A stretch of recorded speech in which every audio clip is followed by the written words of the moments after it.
What if arriving in a new land meant stepping straight into suspicion, fear, and witchcraft? In the shadowed world of 1690s New England, young Lois Barclay comes to Salem seeking family, but finds herself surrounded by distrust, rigid faith, and whispers of the supernatural. This is Lois the Witch by Elizabeth Gaskell. Dim the lights and enter Salem. Chapter 1. In the year 1691, Lois Barclay stood on a little wooden pier, steadying herself on the stable land, in much the same manner as 8 or 9 weeks ago she had tried to steady herself on the deck of the rocking ship, which had carried her across from old to New England.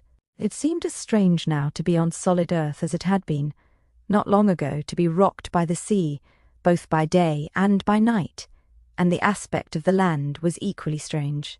The forests which showed in the distance all round, and which, in truth, were not very far from the wooden houses forming the town of Boston, were of different shades of green, and different, too, in shape of outline to those which Lois Barclay knew well in her old home in Warwickshire. Her heart sank a little as she stood alone, waiting for the captain of the good ship Redemption, the kind, rough old sailor, who was her only known friend in this unknown continent. Captain Holderness was busy, however, as she saw, and it would probably be some time before he would be ready to attend to her, so Lois sat down on one of the casks that lay about, and wrapped her grey duffel cloak tight around her, and sheltered herself under her hood, as well as might be, from the piercing wind, which seemed to follow those whom it had tyrannized over at sea with a dogged wish of still tormenting them on land. Very patiently did Lois sit there, although she was weary, and shivering with cold, for the day was severe for May, and the Redemption, with store of necessaries and comforts for the Puritan colonists of New England, was the earliest ship that had ventured across the seas. How could Lois help thinking of the past, and speculating on the future, as she sat on Boston Pier, at this breathing time of her life? In the dim sea mist which she gazed upon with aching eyes, filled, against her will, with tears from time to time, there rose the little village church of Barford, not 3 miles from Warwick.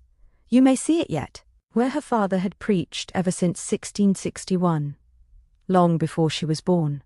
He and her mother both lay dead in Barford churchyard, and the old low-grey church could hardly come before her vision without her seeing the old parsonage, too, the cottage covered with Austrian roses and yellow jessamine, where she had been born, sole child of parents already long past the prime of youth. She saw the path, not 100 yards long, from the parsonage to the vestry door, that path which her father trod daily, for the vestry was his study, and the sanctum where he pored over the ponderous tomes of the Father, and compared their precepts with those of the authorities of the Anglican Church of that day, the day of the later Stuarts, for Barford parsonage at that time scarcely exceeded in size and dignity the cottages by which it was surrounded. It only contained 3 rooms on a floor, and was but 2 stories high. On the first, or ground floor, were the parlour, kitchen, and back, or working kitchen. Upstairs, Mr. and Mrs. Barclay's room, that belonging to Lois, and the maid-servant's room. If a guest came, Lois left her own chamber, and shared old Clemence's bed.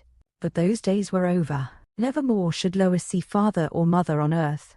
They slept, calm and still, in Barford churchyard, careless of what became of their orphan child, as far as earthly manifestations of care or love went. And Clemence lay there too, bound down in her grassy bed by withes of the briar rose, which Lois had trained over those 3 precious graves before leaving England for ever. There were some who would fain have kept her there, one who swore in his heart a great oath unto the Lord that he would seek her sooner or later, if she was still upon the earth. But he was the rich heir, and only son, of the miller Lucy, whose mill stood by the Avon side, in the grassy Barford meadows, and his father looked higher for him than the penniless daughter of Parson Barclay. So low were clergymen esteemed in those days, and the very suspicion of Hugh Lucy's attachment to Lois Barclay made his parents think it more prudent not to offer the orphan a home, although none other of the parishioners had the means, even if they had the will to do so. So Lois swallowed her tears down till the time came for crying, and acted upon her mother's words. "Lois, thy father is dead of this terrible fever, and I am dying. Nay, it is so. Though I am easier from pain for these few hours, the Lord be praised. The cruel men of the Commonwealth have left thee very friendless. Thy father's only brother was shot down at Edgehill. I too have a brother, though thou hast never heard me speak of him, for he was a schismatic, and thy father and he had words, and he left for that new country beyond the seas, without ever saying farewell to us. But Ralph was a kind lad, until he took up these new-fangled notions, and for the old days' sake he will take thee in, and love thee as a child, and place thee among his children. Blood is thicker than water. Write to him as soon as I am gone, for Lois, I am going, and I bless the Lord that has letten me join my husband again so soon." Such was the selfishness of conjugal love.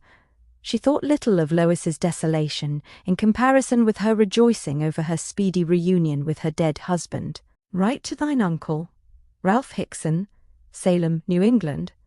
Put it down, child, on thy tablets, and say that I, Henrietta Barclay, charge him, for the sake of all he holds dear in heaven or on earth, for his salvation's sake, as well as for the sake of the old home at Leicester Bridge, for the sake of the father and mother gave us birth, as well as for the sake of the 6 little children who lie dead between him and me, that he take thee into his home, as if thou wert his own flesh and blood, as indeed thou art.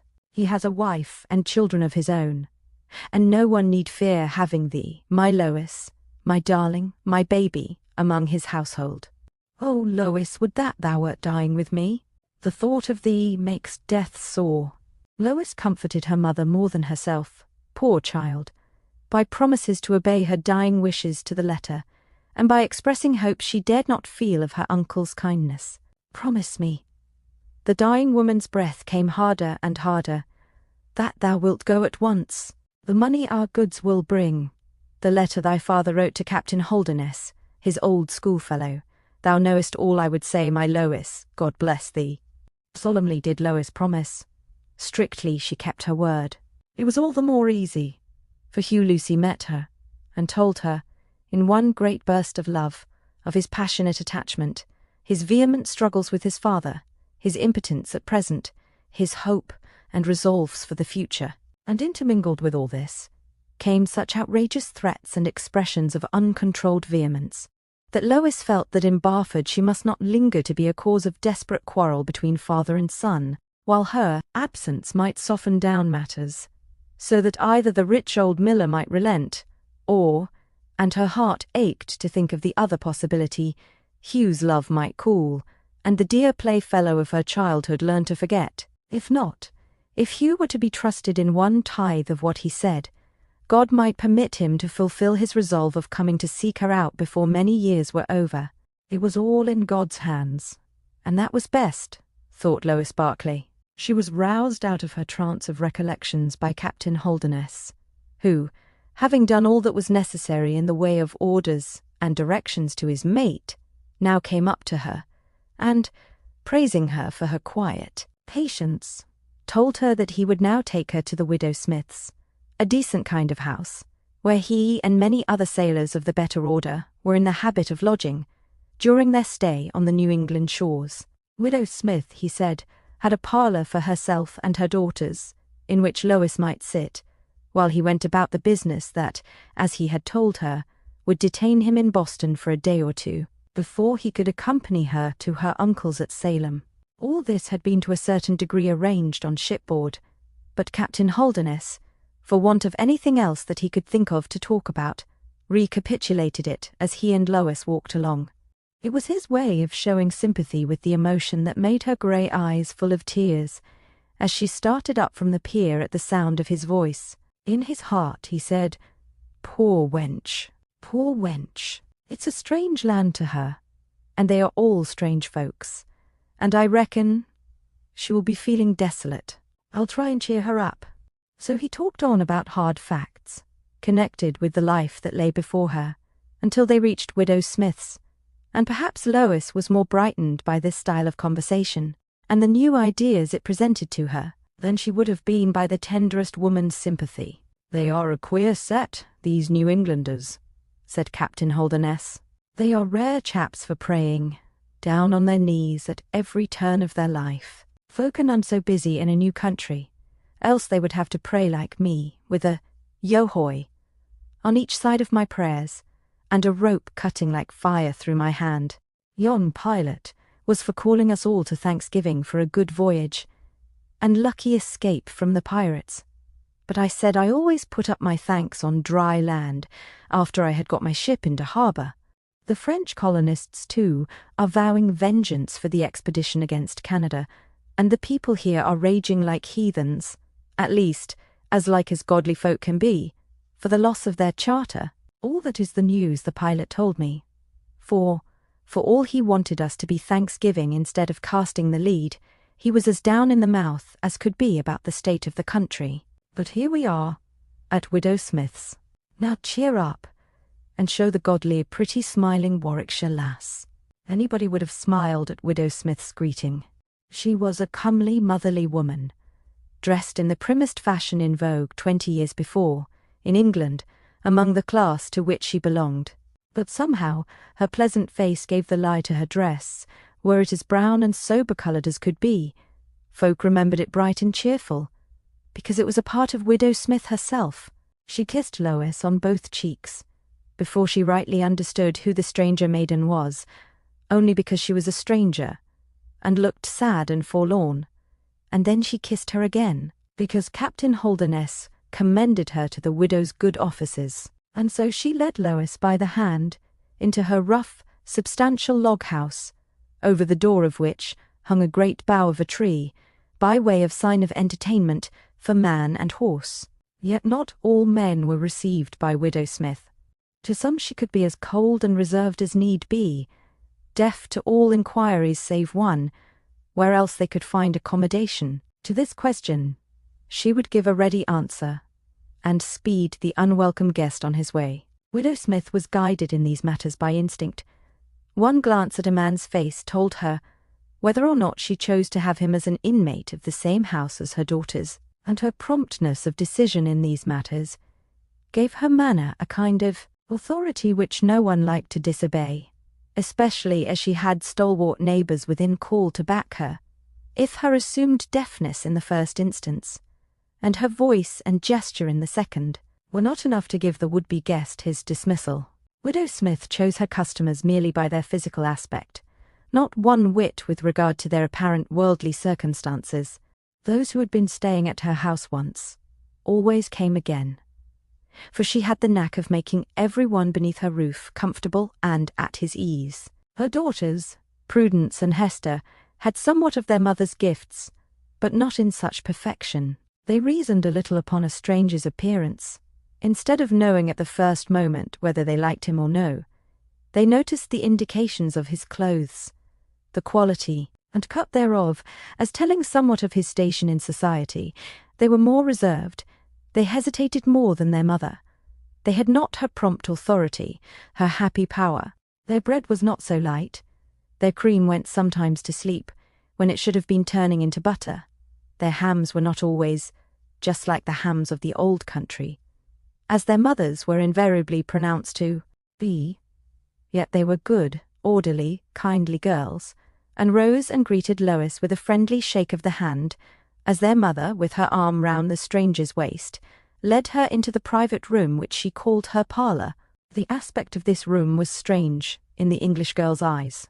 The logs of which the house was built showed here and there through the mud plaster, although before both plaster and logs were hung the skins of many curious animals, skins presented to the widow by many a trader of her acquaintance, just as her sailor guests brought her another description of gift: shells, strings of wampum beads, seabirds' eggs, and presents from the old country. The room was more like a small museum of natural history of these days than a parlour, and it had a strange, peculiar, but not unpleasant smell about it, neutralized in some degree by the smoke from the enormous trunk of pine wood which smouldered on the hearth. The instant their mother told them that Captain Holderness was in the outer room, the girls began putting away their spinning wheel and knitting needles, and preparing for a meal of some kind. What meal? Lois, sitting there and unconsciously watching, could hardly tell. First, dough was set to rise for cakes. Then came out of a corner cupboard a present from England, an enormous square bottle of a cordial called Golden Wasser. Next, a mill for grinding chocolate, a rare unusual treat anywhere at that time. Then a great Cheshire cheese. 3 venison steaks were cut ready for broiling. Fat cold pork sliced up and treacle poured over it. A great pie, something like a mince pie, but which the daughters spoke of with honour as the pumpkin pie. Fresh and salt fish branded. Oysters cooked in various ways. Lois wondered where would be the end of the provisions for hospitably receiving the strangers from the old country. At length, everything was placed on the table, the hot food smoking. But all was cool, not to say cold, before Elder Hawkins, an old neighbour of much repute and standing, who had been invited in by Widow Smith to hear the news, had finished his grace, into which was embodied thanksgivings for the past, and prayers for the future lives of every individual present, adapted to their several cases, as far as the elder could guess at them from appearances. This grace might not have ended so soon as it did, had it not been for the somewhat impatient drumming of his knife handle on the table, with which Captain Holderness accompanied the latter half of the elder's words. When they first sat down to their meal, all were too hungry for much talking, but as their appetites diminished, their curiosity increased, and there was much to be told and heard on both sides. With all the English intelligence Lois was, of course, well acquainted, but she listened with natural attention to all that was said about the new country, and the new people among whom she had come to live. Her father had been a Jacobite, as the adherents of the Stuarts were beginning at this time to be called. His father again had been a follower of Archbishop Laud, so Lois had hitherto heard little of the conversation, and seen little of the ways of the Puritans. Elder Hawkins was one of the strictest of the strict, and evidently his presence kept the 2 daughters of the house considerably in awe. But the widow herself was a privileged person. Her known goodness of heart, the effects of which had been experienced by many, gave her the liberty of speech which was tacitly denied to many, under penalty of being esteemed ungodly if they infringed certain conventional limits. And Captain Holderness and his mate spoke out their minds, let who would be present, so that on this first landing in New England, Lois was, as it were, gently let down into the midst of the Puritan peculiarities, and yet they were sufficient to make her feel very lonely and strange. The first subject of conversation was the present state of the colony. Lois soon found out that, although at the beginning she was not a little perplexed by the frequent reference to names of places which she naturally associated with the old country. Widow Smith was speaking. In the county of Essex, the folk are ordered to keep 4 scouts, or companies of minute men, 6 persons in each company, to be on the lookout for the wild Indians, who are forever stirring about in the woods. Stealthy brutes as they are, I'm sure. I got such a fright the first harvest time after I came over to New England. I go on dreaming, now near 20 years after Lothrop's business, of painted Indians, with their shaven scalps and their war streaks, lurking behind the trees, and coming nearer and nearer with their noiseless steps. Yes, broke in one of her daughters. And mother, don't you remember how Hannah Benson told us how her husband had cut down every tree near his house at Deerbrook, in order that no one might come near him, under cover, and how one evening she was a-sitting in the twilight, when all her family were gone to bed, and her husband gone off to Plymouth on business, and she saw a log of wood, just like a trunk of a felled tree, lying in the shadow, and thought nothing of it, till, on looking again a while after, she fancied it was come a bit nearer to the house, and how her heart turned sick with fright, and how she dared not stir at first, but shut her eyes while she counted 100, and looked again, and the shadow was deeper, but she could see that the log was nearer, so she ran in and bolted the door, and went up to where her eldest lad lay. It was Elijah, and he was but 16 then, But he rose up at his mother's words, and took his father's long duck gun down, and he tried the loading, and spoke for the first time to put up a prayer that God would give his aim good guidance, and went to a window that gave a view upon the side where the log lay, and fired. And no one dared to look what came of it, but all the household read the scriptures, and prayed the whole night long, till morning came, and showed a long stream of blood lying on the grass, close by the log, which the full sunlight showed to be no log at all, but just a red Indian covered with bark, and painted most skilfully, with his war knife by his side. All were breathless with listening, though to most the story, or such like it, were familiar. Then another took up the tale of horror. "And the pirates have been down at Marblehead since you were here, Captain Holderness. 'Twas only the last winter they landed, French Papist pirates, and the people kept close within their houses, for they knew not what would come of it, and they dragged folk ashore. There was one woman among those folk, prisoners from some vessel, doubtless, and the pirates took them by force to the inland marsh, and the Marblehead folk kept still and quiet, every gun loaded, and every ear on the watch, for who knew but what the wild sea robbers might take a turn on land next? And, in the dead of the night, they heard a woman's loud and pitiful outcry from the marsh, 'Lord Jesu, have mercy on me. Save me from the power of man, O Lord Jesu.' And the blood of all who heard the cry ran cold with terror, till old Nance Hickson, who had been stone-deaf and bedridden for years, stood up in the midst of the folk all gathered together in her grandson's house, and said that as they, the dwellers in Marblehead, had not had brave hearts or faith enough to go and succour the helpless, that cry of a dying woman should be in their ears, and in their children's ears, till the end of the world. And Nance dropped down dead as soon as she had made an end of speaking, and the pirates set sail from Marblehead at morning dawn. But the folk there hear the cry still, shrill and pitiful, from the waste marshes, 'Lord Jesu, have mercy on me. Save me from the power of man, O Lord Jesu.'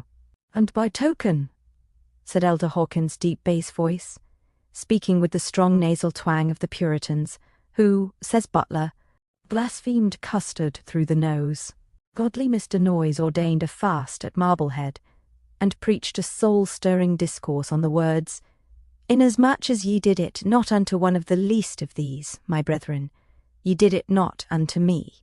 But it has been borne in upon me at times, whether the whole vision of the pirates and the cry of the woman was not a device of Satan's to sift the Marblehead folk, and see what fruit their doctrine bore, and so to condemn them in the sight of the Lord. If it was so, the enemy had a great triumph, for assuredly it was no part of Christian men to leave a helpless woman unaided in her sore distress.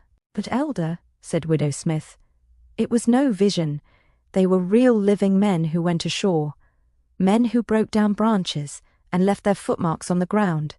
As for that matter, Satan hath many powers, and if it be the day when he is permitted to go about like a roaring lion, he will not stick at trifles, but make his work complete. I tell you, many men are spiritual enemies in visible forms, permitted to roam about the waste places of the earth.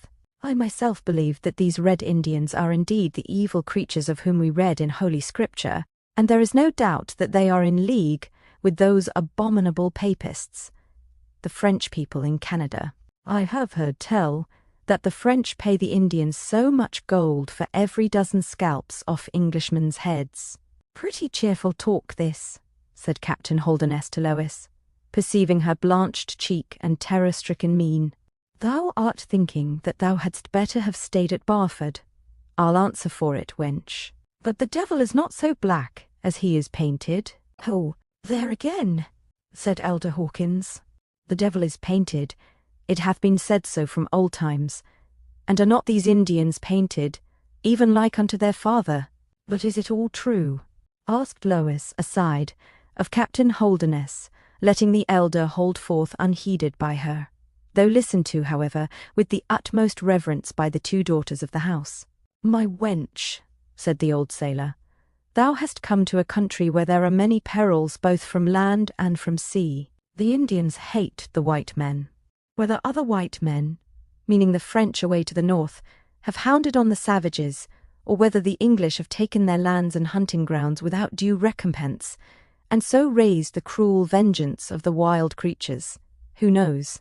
But it is true that it is not safe to go far into the woods, for fear of the lurking painted savages, nor has it been safe to build a dwelling far from a settlement, and it takes a brave heart to make a journey from one town to another, and folk do say the Indian creatures rise up out of the very ground to waylay the English, and then offers affirm they are all in league with Satan to affright the Christians out of the heathen country over which he has reigned so long.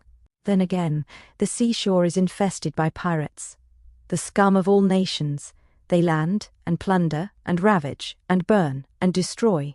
Folk get affrighted of the real dangers, and in their fright imagine, perchance, dangers that are not. But who knows?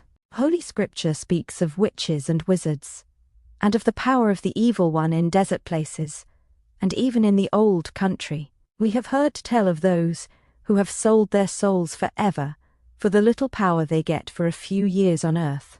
By this time the whole table was silent. Listening to the captain, it was just one of those chance silences that sometimes occur, without any apparent reason, and often without any apparent consequence. But all present had reason, before many months had passed over, to remember the words which Lois spoke in answer, although her voice was low, and she only thought, in the interest of the moment, of being heard by her old friend the captain. They are fearful creatures, the witches, and yet I am sorry for the poor old women, whilst I dread them. We had one in Barford, when I was a little child. No one knew whence she came, but she settled herself down in a mud hut by the common side, and there she lived, she and her cat. At the mention of the cat, Elder Hawkins shook his head long and gloomily. No one knew how she lived, if it were not on nettles and scraps of oatmeal, and such like food given her more for fear than for pity. She went double, always talking and muttering to herself. Folk said she snared birds and rabbits in the thicket that came down to her hovel. How it came to pass I cannot say, but many a one fell sick in the village, and much cattle died one spring, when I was near 4 years old. I never heard much about it, for my father said it was ill talking about such things. I only know I got a sick fright one afternoon, when the maid had gone out for milk, and had taken me with her, and we were passing a meadow where the Avon, circling, makes a deep round pool, and there was a crowd of folk, all still, and a still, breathless crowd makes the heart beat worse than a shouting, noisy one. They were all gazing towards the water, and the maid held me up in her arms to see the sight above the shoulders of the people, and I saw old Hannah in the water, her grey hair all streaming down her shoulders, and her face bloody and black with the stones, and the mud they had been throwing at her, and her cat tied round her neck. I hid my face, I know, as soon as I saw the fearsome sight, for her eyes met mine as they were glaring with fury. Poor, helpless, baited creature. And she caught the sight of me, and cried out, Parson's wench, yonder, in thy nurse's arms, thy dad hath never tried for to save me, and none shall save thee when thou art brought up for a witch. Oh! The words rang in my ears, when I was dropping asleep, for years after. I used to dream that I was in that pond, all men hating me with their eyes, because I was a witch, and at times her black cat used to seem living again, and say over those dreadful words. Lois stopped. The 2 daughters looked at her excitement with a kind of shrinking surprise, for the tears were in her eyes. Elder Hawkins shook his head, and muttered texts from Scripture, but cheerful Widow Smith, not liking the gloomy turn of the conversation, tried to give it a lighter cast by saying, And I don't doubt but what the parson's bonny lass has bewitched many a one since, with her dimples and her pleasant ways. Eh, Captain Holderness? It's you must tell us tales of this young lass's doings in England. Aye, aye, said the captain. There's one under her charms in Warwickshire who will never get the better of it, I'm thinking. Elder Hawkins rose to speak. He stood leaning on his hands, which were placed on the table. Brethren, said he, I must upbraid you if ye speak lightly. Charms and witchcraft are evil things. I trust this maiden hath had nothing to do with them, even in thought, but my mind misgives me at her story. The hellish witch might have power from Satan to infect her mind, she being yet a child, with the deadly sin. Instead of vain talking, I call upon you all to join with me in prayer for this stranger in our land, that her heart may be purged from all iniquity. Let us pray. Come, there's no harm in that, said the captain. But, Elder Hawkins, when you are at work, just pray for us all, for I am afeard there be some of us need purging from iniquity a good deal more than Lois Barclay, and a prayer for a man never does mischief. Captain Holderness had business in Boston which detained him there for a couple of days, and during that time Lois remained with the widow Smith, seeing what was to be seen of the new land that contained her future home.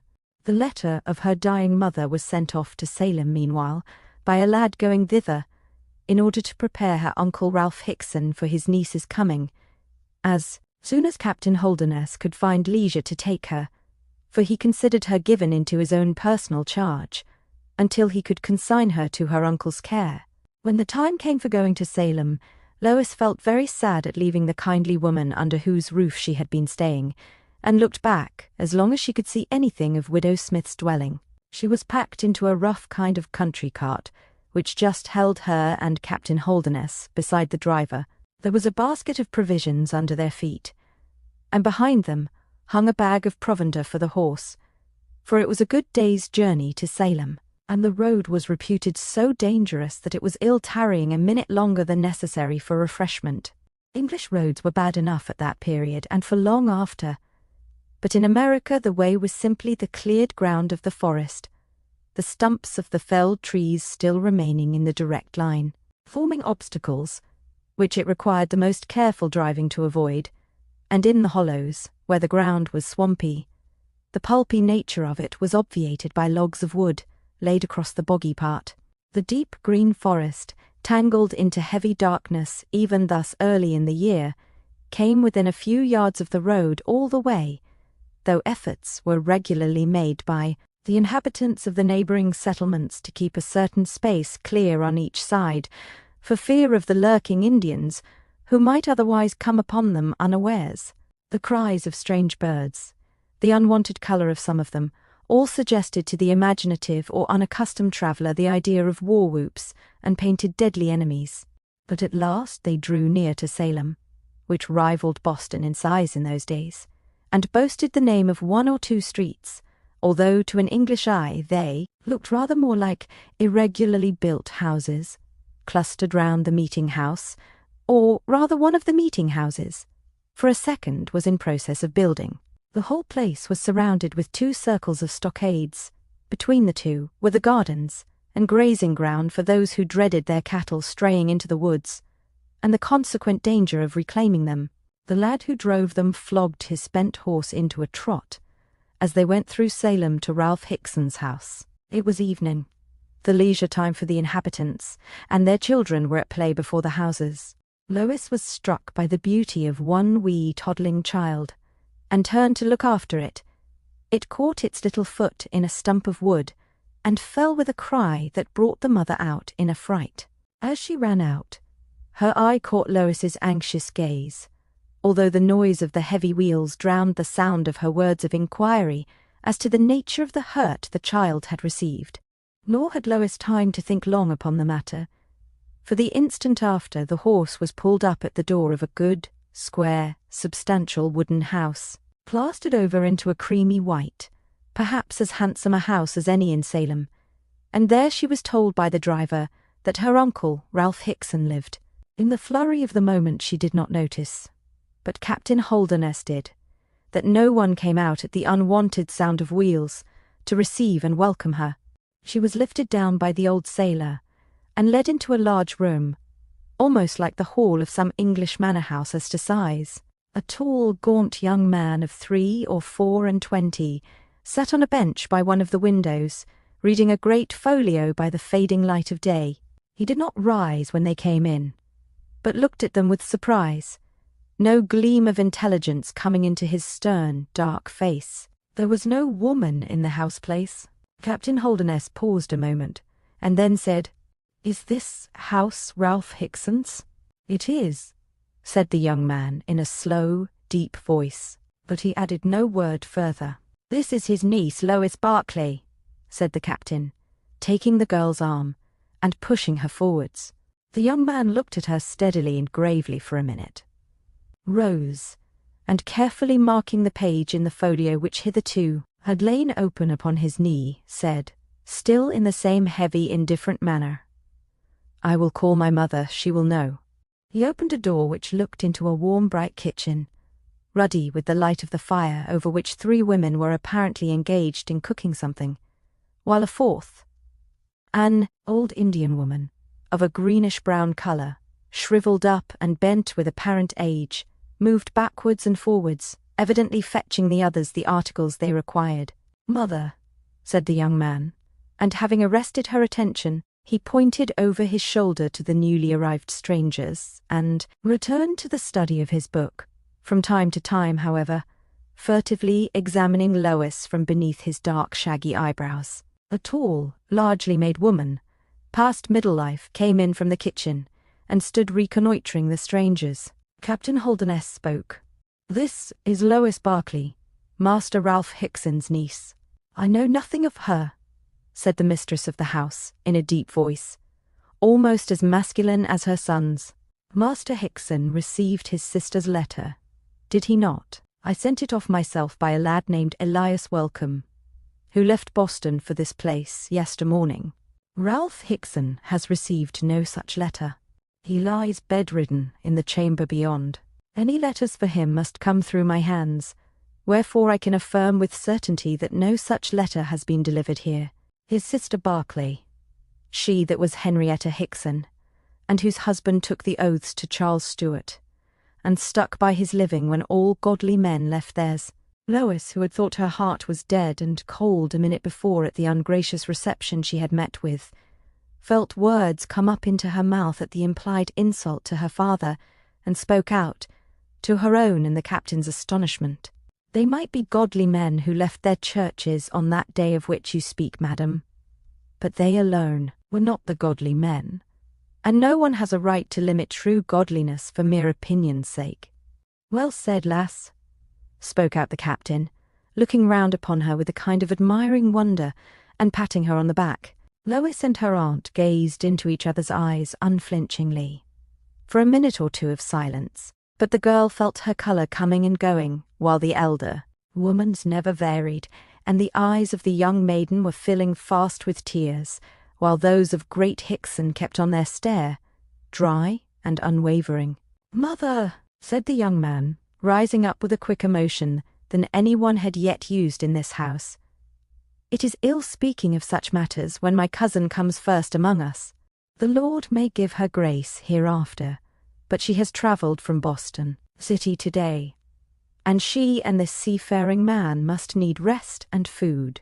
He did not attend to see the effect of his words, but sat down again, and seemed to be absorbed in his book in an instant. Perhaps he knew that his word was law with his grim mother, for he had hardly ceased speaking before she had pointed to a wooden settle, and smoothing the lines on her countenance, she said, "What Manasseh says is true. Sit down here, while I bid Faith and Natty get food ready, and meanwhile I will go tell my husband, that one who calls herself his sister's child, is come over to pay him a visit." She went to the door leading into the kitchen, and gave some directions to the elder girl, whom Lois now knew to be the daughter of the house.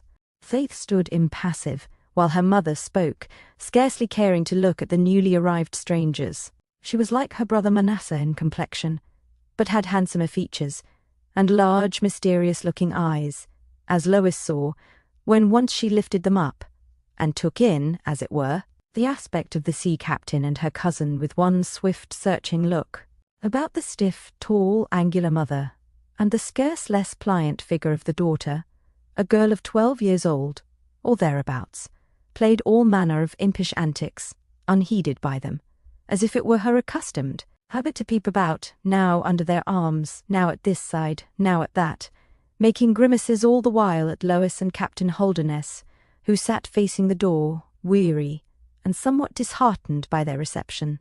The captain pulled out tobacco and began to chew it by way of consolation, but in a moment or two his usual elasticity of spirit came to his rescue, and he said in a low voice to Lois, "That scoundrel Elias. I will give it him. If the letter had but been delivered, thou wouldst have had a different kind of welcome. But as soon as I have had some victuals, I will go out and find the lad, and bring back the letter, and that will make all right. My wench, nay, don't be downhearted, for I cannot stand women's tears. Thou'rt just worn out with the shaking and the want of food." Lois brushed away her tears, and looking round to try and divert her thoughts by fixing them on present object, she caught her cousin Manasseh's deep-set eyes furtively watching her. It was with no unfriendly gaze, yet it made Lois uncomfortable, particularly as he did not withdraw his looks after he must have seen that she observed him. She was glad when her aunt called her into an inner room to see her uncle, and she escaped from the steady observance of her gloomy, silent cousin. Ralph Hickson was much older than his wife, and his illness made him look older still. He had never had the force of character that Grace, his spouse, possessed, and age and sickness had now rendered him almost childish at times. But his nature was affectionate, and stretching out his trembling arms from where he lay bedridden, he gave Lois an unhesitating welcome, never waiting for the confirmation of the missing letter before he acknowledged her to be his niece. "Oh, 'tis kind in thee to come all across the sea to make acquaintance with thine uncle. Kind in Sister Barclay to spare thee." Lois had to tell him that there was no one living to miss her at home in England, that in fact she had no home in England, no father nor mother left upon earth, and that she had been bidden by her mother's last words to seek him out and ask him for a home. Her words came up, half choked from a heavy heart, and his dulled wits could not take their meaning in without several repetitions, and then he cried like a child, rather at his own loss of a sister whom he had not seen for more than 20 years, than at that of the orphans standing before him, trying hard not to cry, but to start bravely in this new, strange home. What most of all helped Lois in her self-restraint was her aunt's unsympathetic look. Born and bred in New England, Grace Hickson had a kind of jealous dislike to her husband's English relations, which had increased since of late years his weakened mind yearned after them, and he forgot the good reason he had had for his self-exile, and moaned over the decision which had led to it as the great mistake of his life. "Come," said she, "it strikes me that, in all this sorrow for the loss of one who died full of years, ye are forgetting in whose hands life and death are." True words, but ill spoken at that time.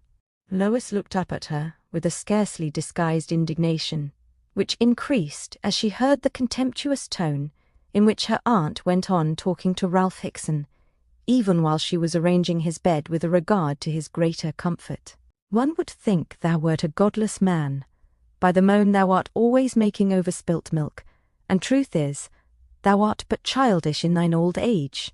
When we were wed, thou left all things to the Lord. I would never have married thee else." "Nay, lass," said she, catching the expression on Lois's face, "thou art never going to browbeat me with thine angry looks. I do my duty as I read it, and there is never a man in Salem that dares speak a word to Grace Hickson about either her works or her faith. Godly Mr. Cotton Mather hath said that even he might learn of me, and I would advise thee rather to humble thyself, and see if the Lord may not convert thee from thy ways, since he has sent thee to dwell, as it were in Zion, where the precious dew falls daily on Aaron's beard." Lois felt ashamed and sorry to find that her aunt had so truly interpreted the momentary expression of her features. She blamed herself a little for the feeling that had caused that expression, trying to think how much her aunt might have been troubled with something before the unexpected irruption of the strangers, and again hoping that the remembrance of this little misunderstanding would soon pass away. So she endeavoured to reassure herself, and not to give way to her uncle's tender, trembling pressure of her hand, as, at her aunt's bidding, she wished him good night, and returned into the outer, or keeping room, where all the family were now assembled, ready for the meal of flour cakes and venison steaks which Natty, the Indian servant, was bringing in from the kitchen.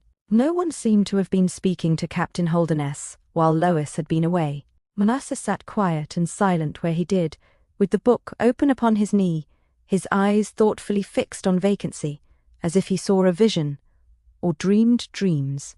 Faith stood by the table, lazily directing Natty in her preparations, and Prudence lolled against the doorframe, between kitchen and keeping room, playing tricks on the old Indian woman as she passed, backwards and forwards, till Natty appeared to be in a strong state of expressed irritation, which he tried in vain to repress, as whenever she showed any sign of it, Prudence only seemed excited to greater mischief.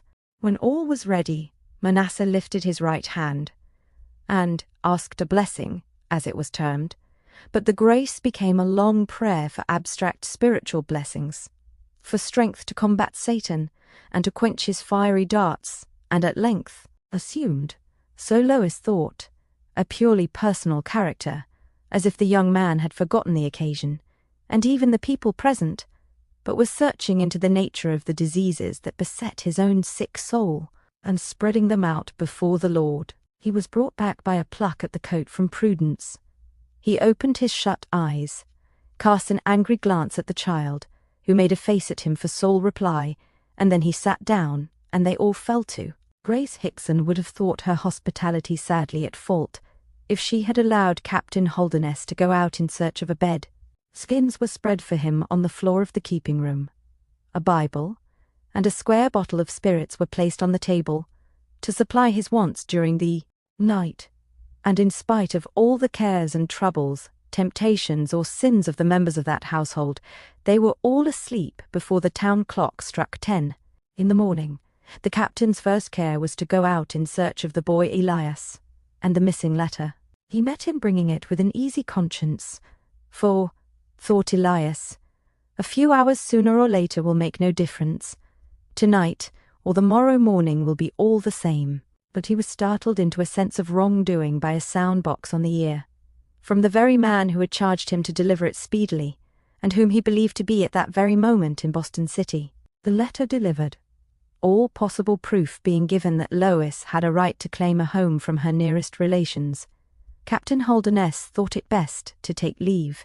"Thou'lt take to them, lass, maybe, when there is no one here to make thee think on the old country." "Nay, nay, parting is hard work at all times, and best get hard work done out of hand. Keep up thine heart, my wench, and I'll come back and see thee next spring, if we are all spared till then, and who knows what fine young miller mayn't come with me. Don't go and get wed to a praying Puritan meanwhile.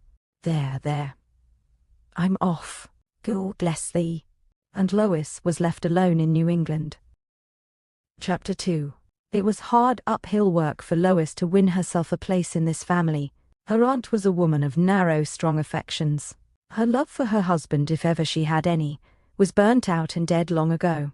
What she did for him she did from duty. But duty was not strong enough to restrain that little member the tongue, and Lois's heart often bled at the continual flow of contemptuous reproof which Grace constantly addressed to her husband, even while she was sparing no pains or trouble to minister to his bodily ease and comfort. It was more as a relief to herself that she spoke in this way, than with any desire that her speeches should affect him, and he was too deadened by illness to feel hurt by them, or, it may be, the constant repetition of her sarcasms had made him indifferent, at any rate, so that he had his food and his state of bodily warmth attended to. He very seldom seemed to care much for anything else. Even his first flow of affection towards Lois was soon exhausted. He cared for her because she arranged his pillows well and skilfully, and because she could prepare new and dainty kinds of food for his sick appetite, but no longer for her, as his dead sister's child. Still he did care for her, and Lois was too glad of this little hoard of affection to examine how or why it was given. To him she could give pleasure, but apparently to no one else in that household. Her aunt looked askance at her for many reasons. The first coming of Lois to Salem was inopportune. The expression of disapprobation on her face on that evening still lingered and rankled in Grace's memory. Early prejudices and feelings and prepossessions. The English girl were all on the side of what would now be called church and state, what was then esteemed in that country a superstitious observance of the directions of a popish rubric, and a servile regard for the family of an oppressing and irreligious king. Nor is it to be supposed that Lois did not feel, and feel acutely, the want of sympathy that all those with whom she was now living manifested towards the old hereditary loyalty, religious as well as political loyalty, in which she had been brought up. With her aunt and Manasseh, it was more than want of sympathy. It was positive, active antipathy to all the ideas Lois held most dear. The very allusion, however incidentally made, to the little old grey church at Barford, where her father had preached so long, the occasional reference to the troubles in which her own country had been distracted when she left, and the adherence, in which she had been brought up, to the notion that the king could do no wrong, seemed to irritate Manasseh past endurance. He would get up from his reading, his constant employment when at home, and walk angrily about the room after Lois had said anything of this kind, muttering to himself, and once he had even stopped before her, and in a passionate tone bade her not talk so like a fool. Now this was very different to his mother's sarcastic, contemptuous way of treating all poor Lois's little loyal speeches. Grace would lead her on, at least she did at first, till experience made Lois wiser, to express her thoughts on such subjects, till, just when the girl's heart was opening, her aunt would turn round upon her with some bitter sneer that roused all the evil feelings in Lois's disposition by its sting. Now Manasseh seemed, through all his anger, to be so really grieved by what he considered her error, that he went much nearer to convincing her that there might be two sides to a question. Only this was a view, that it appeared like treachery to her dead father's memory to entertain. Somehow, Lois felt instinctively that Manasseh was really friendly towards her. He was little in the house, there was farming, and some kind of mercantile business to be transacted by him. As real head of the house, and as the season drew on, he went shooting and hunting in the surrounding forests, with a daring which caused his mother to warn and reprove him in private, although to the neighbours she boasted largely of her son's courage and disregard of danger. Lois did not often walk out for the mere sake of walking. There was generally some household errand to be transacted when any of the women of the family went abroad, but once or twice she had caught glimpses of the dreary, dark wood, hemming in the cleared land on all sides, the great wood with its perpetual movement of branch and bough, and its solemn wail that came into the very streets of Salem when certain winds blew, bearing the sound of the pine trees clear upon the ears that had leisure to listen. And from all accounts, this old forest, girdling round the settlement, was full of dreaded and mysterious beasts, and still more to be dreaded Indians, stealing in and out among the shadows, intent on bloody schemes against the Christian people, Panther Street shaven Indians, in league by their own confession, as well as by the popular belief, with evil powers. Natty, the old Indian servant, would occasionally make Lois's blood run cold, as she and Faith and Prudence listened to the wild stories she told them of the wizards of her race. It was often in the kitchen, in the darkening evening, while some cooking process was going on, that the old Indian crone, sitting on her haunches by the bright red wood embers which sent up no flame, but a lurid light reversing the shadows of all the faces around, told her weird stories while they were awaiting the rising of the dough, perchance, out of which the household bread had to be made. There ran through these stories always a ghastly unexpressed suggestion of some human sacrifice being needed to complete the success of any incantation to the evil one, and the poor old creature, herself believing and shuddering as she narrated her tale in broken English, took a strange, unconscious pleasure in her power over her hearers, young girls of the oppressing race which had brought her down into a state little differing from slavery, and reduced her people to outcasts on the hunting grounds which had belonged to her fathers. After such tales, it required no small effort on Lois's part to go out, at her aunt's command, into the common pasture round the town, and bring the cattle home at night.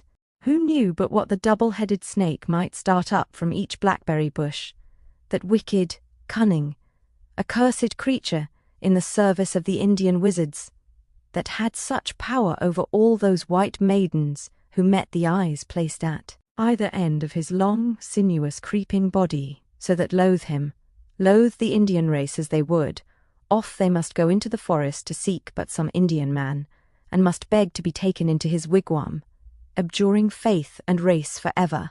Or there were spells, so Natty said, hidden about the ground by the wizards, which changed that person's nature who found them, so that gentle and loving as they might have been before, thereafter they took no pleasure but in the cruel torments of others, and had a strange power given to them of causing such torments at their will. Once Natty, speaking low to Lois, who was alone with her in the kitchen, whispered out her terrified belief that such a spell had Prudence found, and when the Indian showed her arms to Lois, all pinched and black and blue by the impish child, the English girl began to be afraid of her cousin as of one possessed. But it was not Natty alone, nor young imaginative girls alone, that believed in these stories. We can afford to smile at them now, but our English ancestors entertained superstitions of much the same character at the same period, and with less excuse, as the circumstances surrounding them were better known, and consequently more explicable by common sense than the real mysteries of the deep, untrodden forests of New England. The gravest divines not only believed stories similar to that of the double-headed serpent and other tales of witchcraft, but they made such narrations the subjects of preaching and prayer, and as cowardice makes us all cruel. Men, who were blameless in many of the relations of life, and even praiseworthy in some, became, from superstition, cruel persecutors about this time, showing no mercy towards any one whom they believed to be in league with the evil one. Faith was the person with whom the English girl was the most intimately associated in her uncle's house.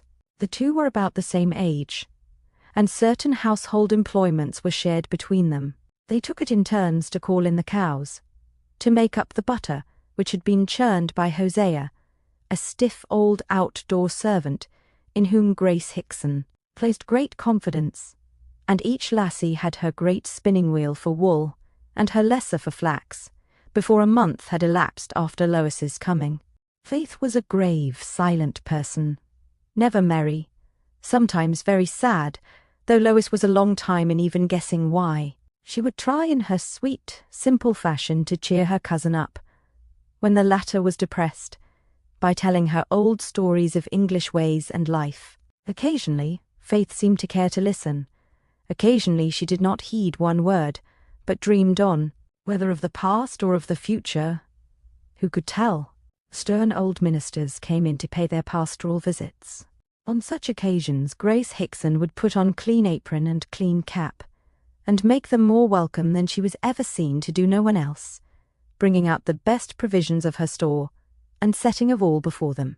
Also the great Bible was brought forth, and Hosea and Natty summoned from their work to listen while the minister read a chapter, and, as he read, expounded it at considerable length. After this all knelt, while he, standing, lifted up his right hand, and prayed for all possible combinations of Christian men, for all possible cases of spiritual need, and lastly, taking the individuals before him, he would put up a very personal supplication for each, according to his notion of their wants. At first, Lois wondered at the aptitude of one or two prayers of this description to the outward circumstances of each case, but when she perceived that her aunt had usually a pretty long confidential conversation with the minister in the early part of his visit, she became aware that he received both his impressions and his knowledge through the medium of that godly woman, Grace Hickson, and I am afraid she paid less regard to the prayer for the maiden from another land, who hath brought the errors of that land as a seed with her, even across the great ocean, and who is letting even now the little seeds shoot up into an evil tree, in which all unclean creatures may find shelter. I like the prayers of our church better, said Lois, one day to Faith. No clergyman in England can pray his own words, and therefore it is that he cannot judge of others, so as to fit his prayers to what he esteems to be their case, as Mr. Tappow did this morning. "I hate Mr. Tappow," said Faith, shortly, a passionate flash of light coming out of her dark, heavy eyes. "Why so, cousin? It seems to me as if he were a good man, although I like not his prayers." Faith only repeated her words. "I hate him." Lois was sorry for this strong bad feeling, instinctively sorry, for she was loving herself, delighted in being loved, and felt a jar run through her at every sign of want of love in others. But she did not know what to say, and was silent at the time. Faith, too, went on turning her wheel with vehemence, but spoke never a word until her thread snapped, and then she pushed the wheel away hastily and left the room. Then Prudence crept softly up to Lois's side. This strange child seemed to be tossed about by varying moods. Today she was caressing and communicative. Tomorrow she might be deceitful, mocking, and so indifferent to the pain or sorrows of others that you could call her almost inhuman. "So thou dost not like Pastor Tappow's prayers," she whispered. Lois was sorry to have been overheard, but she neither would nor could take back her words. "I like them not so well as the prayers I used to hear at home. Mother says thy home was with the ungodly. Nay, don't look at me so. It was not I that said it. I'm none so fond of praying myself, nor of Pastor Tappow for that matter. But Faith cannot abide him, and I know why. Shall I tell thee, cousin Lois?"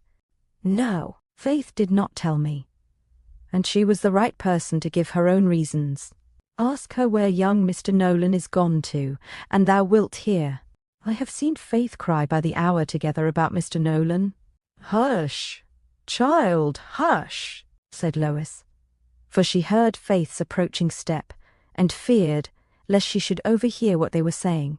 The truth was that, a year or two before, there had been a great struggle in Salem village, a great division in the religious body, and Pastor Tappow had been the leader of the more violent, and ultimately the successful party. In consequence of this, the less popular minister, Mr. Nolan, had had to leave the place, and him Faith Hickson loved with all the strength of her passionate heart, although he never was aware of the attachment he had excited, and her own family were too regardless of manifestations of mere feeling to ever observe the signs of any emotion on her part. But the old Indian servant Natty saw, and observed them all. She knew, as well as if she had been told the reason, why Faith had lost all care about father or mother, brother and sister, about household work and daily occupation, nay, about the observances of religion as well. Natty read the meaning of the deep smouldering of Faith's dislike to Pastor Tappow aright. The Indian woman understood why the girl, whom, alone of all, the white people she loved, avoided the old minister, would hide in the woodstack sooner than be called in to listen to his exhortations and prayers. With savage, untutored people, it is not love me, love my dog. They are often jealous of the creature beloved, but it is, whom thou hatest I will hate. And Natty's feeling towards Pastor Tappow was even an exaggeration of the mute, unspoken hatred of Faith. For a long time, the cause of her cousin's dislike and avoidance of the minister was a mystery to Lois, but the name of Nolan remained in her memory whether she would or no, and it was more from girlish interest in a suspected love affair than from any indifferent and heartless curiosity that she could not help piecing together little speeches and actions, with Faith's interest in the absent banished minister, for an explanatory clue, till not a doubt remained in her mind. And this without any further communication with Prudence, for Lois declined hearing any more on the subject from her, and so gave deep offence. Faith grew sadder and duller as the autumn drew on. She lost her appetite. Her brown complexion became sallow and colourless. Her dark eyes looked hollow and wild. The 1st of November was near at hand. Lois, in her instinctive, well-intentioned efforts to bring some life and cheerfulness into the monotonous household, had been telling Faith of many English customs, silly enough, no doubt, and which scarcely lighted up a flicker of interest in the American girl's mind. The cousins were lying awake in their bed in the great unplastered room, which was in part storeroom, in part bedroom. Lois was full of sympathy for Faith that night. For long she had listened to her cousin's heavy, irrepressible sighs, in silence. Faith sighed because her grief was of too old a date for violent emotion or crying. Lois listened without speaking in the dark, quiet night hours, for a long, long time. She kept quite still, because she thought such vent for sorrow might relieve her cousin's weary heart. But when at length, instead of lying motionless, Faith seemed to be growing restless even to convulsive motions of her limbs, Lois began to speak, to talk about England and the dear old ways at home, without exciting much attention on Faith's part, until at length she fell upon the subject of Halloween, and told about customs then, and long afterwards practised in England, and that have scarcely yet died out in Scotland. As she told of tricks she had often played, of the apple eaten facing a mirror, of the dripping sheet, of the basins of water, of the nuts burning side by side, and many other such innocent ways of divination, by which laughing, trembling English maidens sought to see the form of their future husbands. If husbands they were to have, then Faith listened breathlessly, asking short, eager questions, as if some ray of hope had entered into her gloomy heart. Lois went on speaking, telling her of all the stories that would confirm the truth of the second sight, vouchsafed to all seekers in the accustomed methods, half believing, half incredulous herself, but desiring, above all things, to cheer up poor Faith. Suddenly, Prudence rose up from her truckle bed, in the dim corner of the room. They had not thought that she was awake, but she had been listening long. Cousin Lois may go out and meet Satan by the brookside if she will. But if thou goest, Faith, I will tell mother, and I will tell Pastor Tappow too. Hold thy stories, Cousin Lois. I am afeard of my very life. I would rather never be wed at all, than feel the touch of the creature would take the apple out of my hand as I held it over my left shoulder. The excited girl gave a loud scream of terror at the image her fancy had conjured up. Faith and Lois sprang out towards her, flying across the moonlit room in their white nightgowns.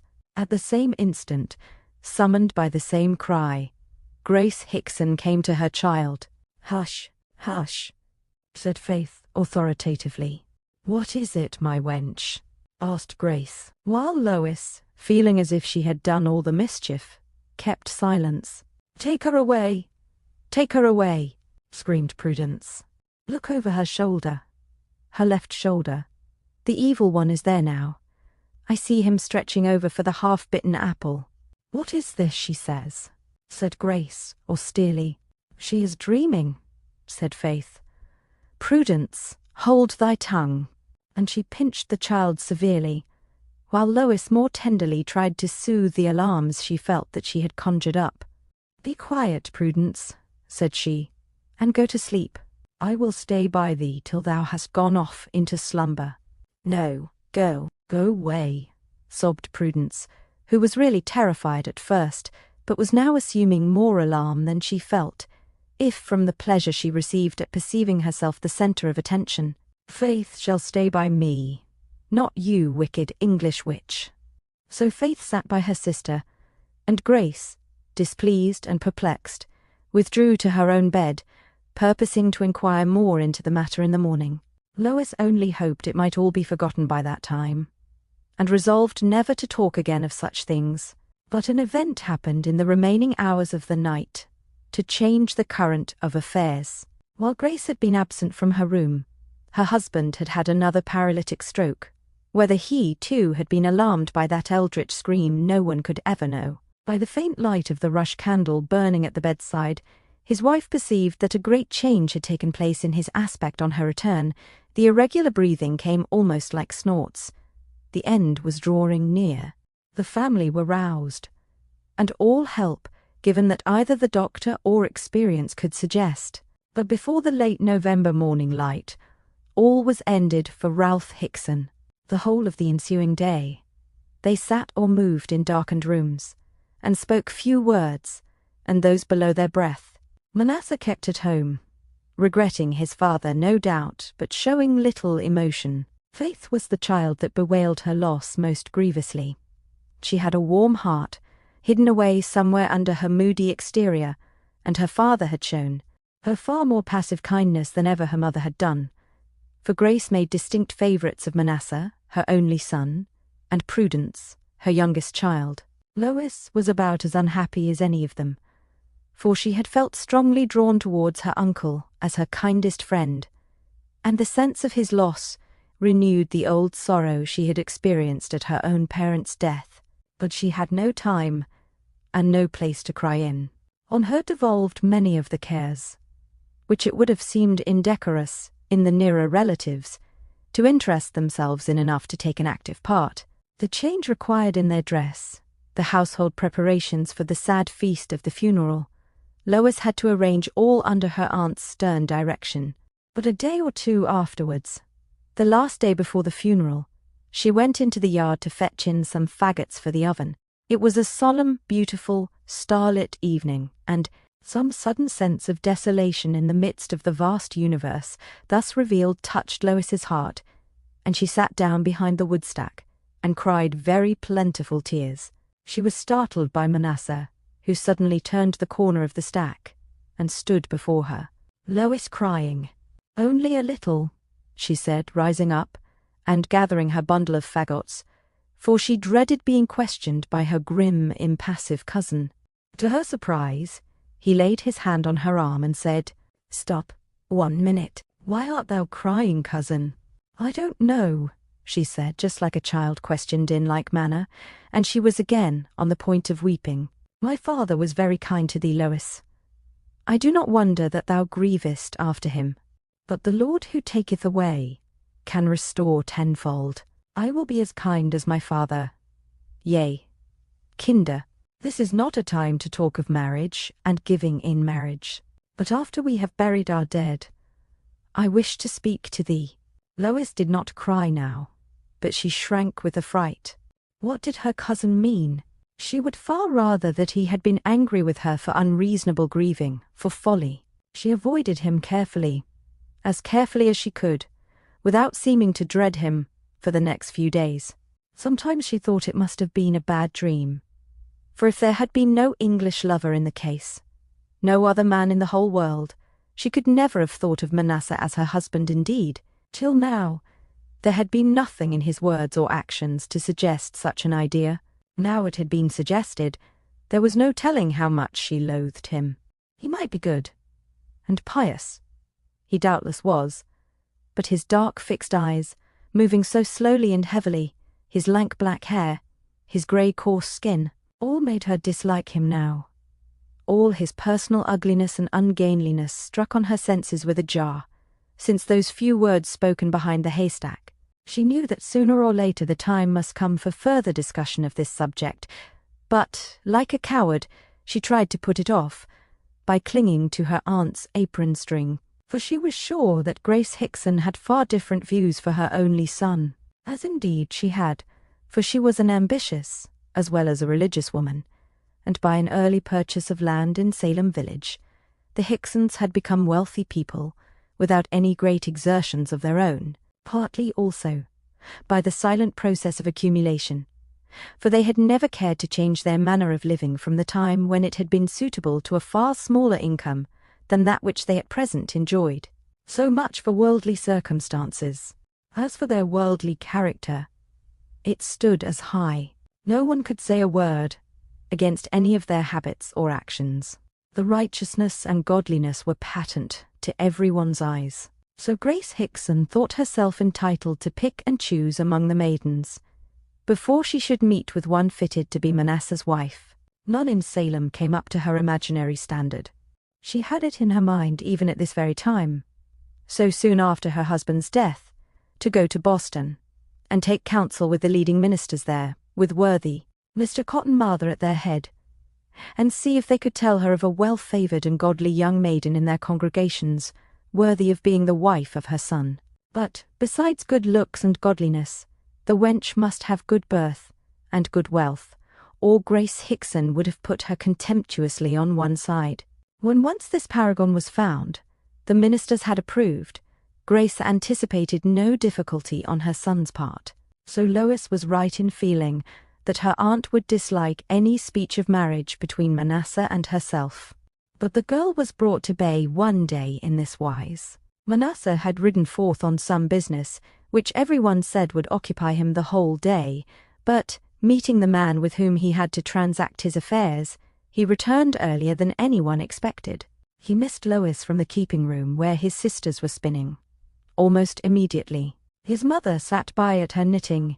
He could see Natty in the kitchen through the open door. He was too reserved to ask where Lois was, but he quietly sought till he found her, in the great loft, already piled with winter stores of fruit and vegetables. Her aunt had sent her there to examine the apples one by one, and pick out such as were unsound, for immediate use. She was stooping down, and intent upon this work, and was hardly aware of his approach, until she lifted up her head and saw him standing close before her. She dropped the apple she was holding, went a little paler than her wont, and faced him in silence. "Lois," he said, "thou rememberest the words that I spoke while we yet mourned over my father. I think that I am called to marriage now, as the head of this household, and I have seen no maiden so pleasant in my sight as thou art, Lois." He tried to take her hand, but she put it behind her with a childish shake of her head, and, half crying, said, "Please, cousin Manasseh, do not say this to me. I dare say you ought to be married, being the head of the household now, but I don't want to be married. I would rather not." "That is well spoken," replied he, frowning a little nevertheless. "I should not like to take to wife an over-forward maiden, ready to jump at wedlock. Besides, the congregation might talk, if we were to be married too soon after my father's death. We have, perchance, said enough, even now. But I wished thee to have thy mind set at ease as to thy future well-doing. Thou wilt have leisure to think of it, and to bring thy mind more fully round to it."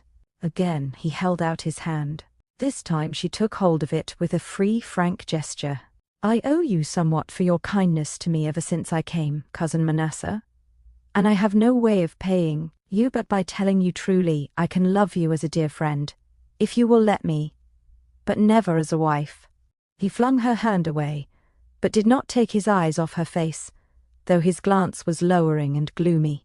He muttered something which she did not quite hear, and so she went on bravely, although she kept trembling a little, and had much ado to keep from crying.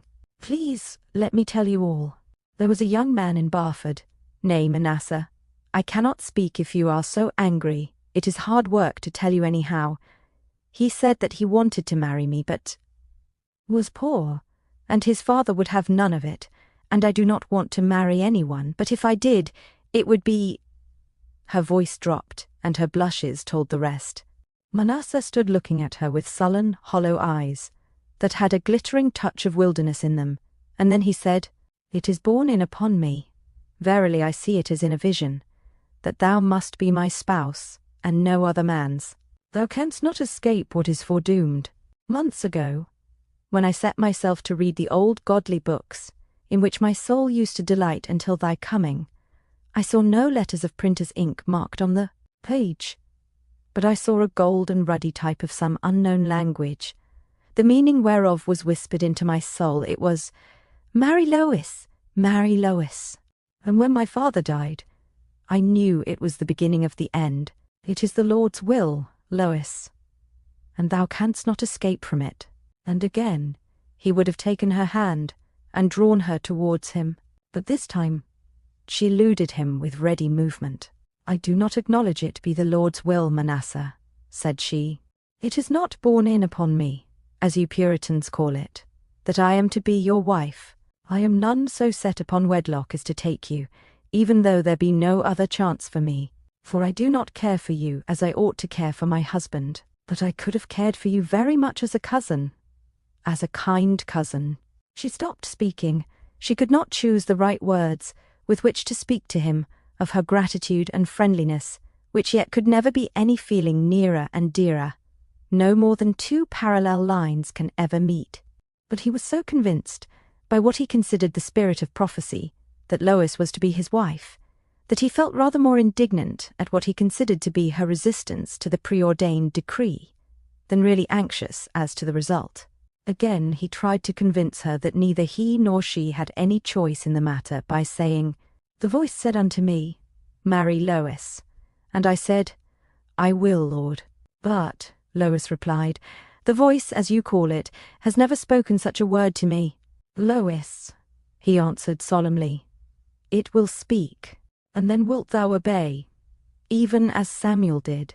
"No, indeed I cannot," she answered briskly. "I may take a dream to be truth, and hear my own fancies, if I think about them too long, but I cannot marry anyone from obedience. Lois, Lois, thou art as yet unregenerate, but I have seen thee in a vision as one of the elect, robed in white. As yet thy faith is too weak for thee to obey meekly, but it shall not always be so. I will pray that thou mayest see thy preordained course. Meanwhile I will smooth away all worldly obstacles." "Cousin Manasseh, Cousin Manasseh," cried Lois after him, as he was leaving the room. "Come back." "I cannot put it in strong enough words. Manasseh, there is no power in heaven or earth that can make me love thee enough to marry thee, or to wed thee without such love. And this I say solemnly, because it is better that this should end at once." For a moment he was staggered. Then he lifted up his hands and said, "God forgive thee thy blasphemy. Remember Hazael, who said, Is thy servant a dog, that he should do this great thing? And went straight and did it, because his evil courses were fixed and appointed for him from before the foundation of the world. And shall not thy paths be laid out among the godly, as it hath been foretold to me?" He went away, and for a minute or two Lois felt as if his words must come true, and that, struggle as she would, hate her doom as she would, she must become his wife. And, under the circumstances, many a girl would have succumbed to her apparent fate. Isolated from all previous connections, hearing no word from England, living in the heavy, monotonous routine of a family with one man for head, and this man esteemed a hero by most of those around him, simply because he was the only man in the family, these facts alone would have formed strong presumptions that most girls would have yielded to the offers of such a one. But besides this, there was much to tell upon the imagination in those days, in that place and time. It was prevalently believed that there were manifestations of spiritual influence, of the direct influence both of good and bad spirits, constantly to be perceived in the course of men's lives. Lots were drawn. As guidance from the Lord, the Bible was opened, and the leaves allowed to fall apart. And the first text the eye fell upon was supposed to be appointed from above a direction. Sounds were heard that could not be accounted for. They were made by the evil spirits not yet banished from the desert places of which they had so long held possession. Sights, inexplicable and mysterious, were dimly seen. Satan in some shape, seeking whom he might devour. And at the beginning of the long winter season, such whispered tales, such old temptations and hauntings and devilish terrors, were supposed to be peculiarly rife. Salem was, as it were, snowed up and left to prey upon itself.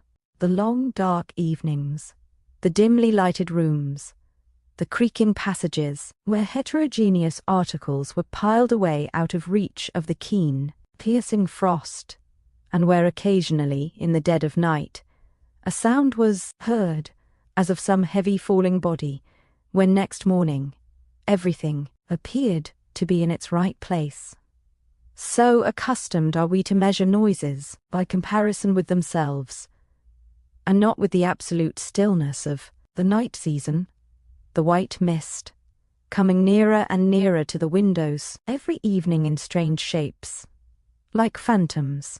All these, and many other circumstances, such as the distant fall of mighty trees in the mysterious forests girdling them round, the faint whoop and cry of some Indian seeking his camp, and unwittingly nearer to the white men's settlement than either he or they would have liked could they have chosen, the hungry yells of the wild beasts approaching the cattle pens. These were the things which made that winter life in Salem, in the memorable time of 1690, 1-2, seem strange, and haunted, and terrific to many, peculiarly weird. and awful to the English girl in her first year's sojourn in America. And now imagine Lois worked upon perpetually by Manasseh's conviction that it was decreed that she should be his wife, and you will see that she was not without courage and spirit to resist as she did, steadily, firmly, and yet sweetly. Take one instance out of many, when her nerves were subjected to a shock. Slight in relation, it is true, but then remember that she had been all day, and for many days, shut up within doors, in a dull light, that at midday was almost dark with a long-continued snowstorm. Evening was coming on, and the wood fire was more cheerful than any of the human beings surrounding it. The monotonous whir of the smaller spinning wheels had been going on all day, and the store of flax downstairs was nearly exhausted, when Grace Hickson bade Lois fetch down some more from the storeroom, before the light so entirely waned away that it could not be found without a candle, and a candle it would be dangerous to carry into that apartment full of combustible materials, especially at this time of hard frost, when every drop of water was locked up and bound in icy hardness. So Lois went, half shrinking from the long passage that led to the stairs leading up into the storeroom, for it was in this passage that the strange night sounds were heard, which every one had begun to notice, and speak about in lowered tones. She sang, however, as she went, to keep her courage up, sang, however, in a subdued voice, the evening hymn she had so often sung in Barford Church, "Glory to thee, my God, this night." And so it was, I suppose, that she never heard the breathing or motion of any creature near her till, just as she was loading herself with flax to carry down, she heard someone, it was Manasseh, say close to her ear, "Has the voice spoken yet? Speak, Lois, has the voice spoken yet to thee? That speaketh to me day and night. Marry Lois." She started, and turned a little sick, but spoke almost directly in a brave, clear manner. "No, cousin Manasseh, and it never will." "Then I must wait yet longer," he replied, hoarsely, as if to himself, but all submission, all submission. At last a break came upon the monotony of the long, dark winter. The parishioners once more raised the discussion whether, the parish extending as it did, it was not absolutely necessary for Pastor Tapau to have help. This question had been mooted once before, and then Pastor Tapau had acquiesced in the necessity, and all had gone on smoothly for some months after the appointment of his assistant, until a feeling had sprung up on the part of the elder minister, which might have been called jealousy of the younger, if so godly a man as Pastor Tapau could have been supposed to entertain so evil a passion. However that might be, two parties were speedily formed, the younger and more ardent being in favour of Mr. Nolan, the elder and more persistent, and, at the time, the more numerous, clinging to the old grey-headed dogmatic Mr. Tapau, who had married, baptized their children, and was to them literally as a pillar of the church.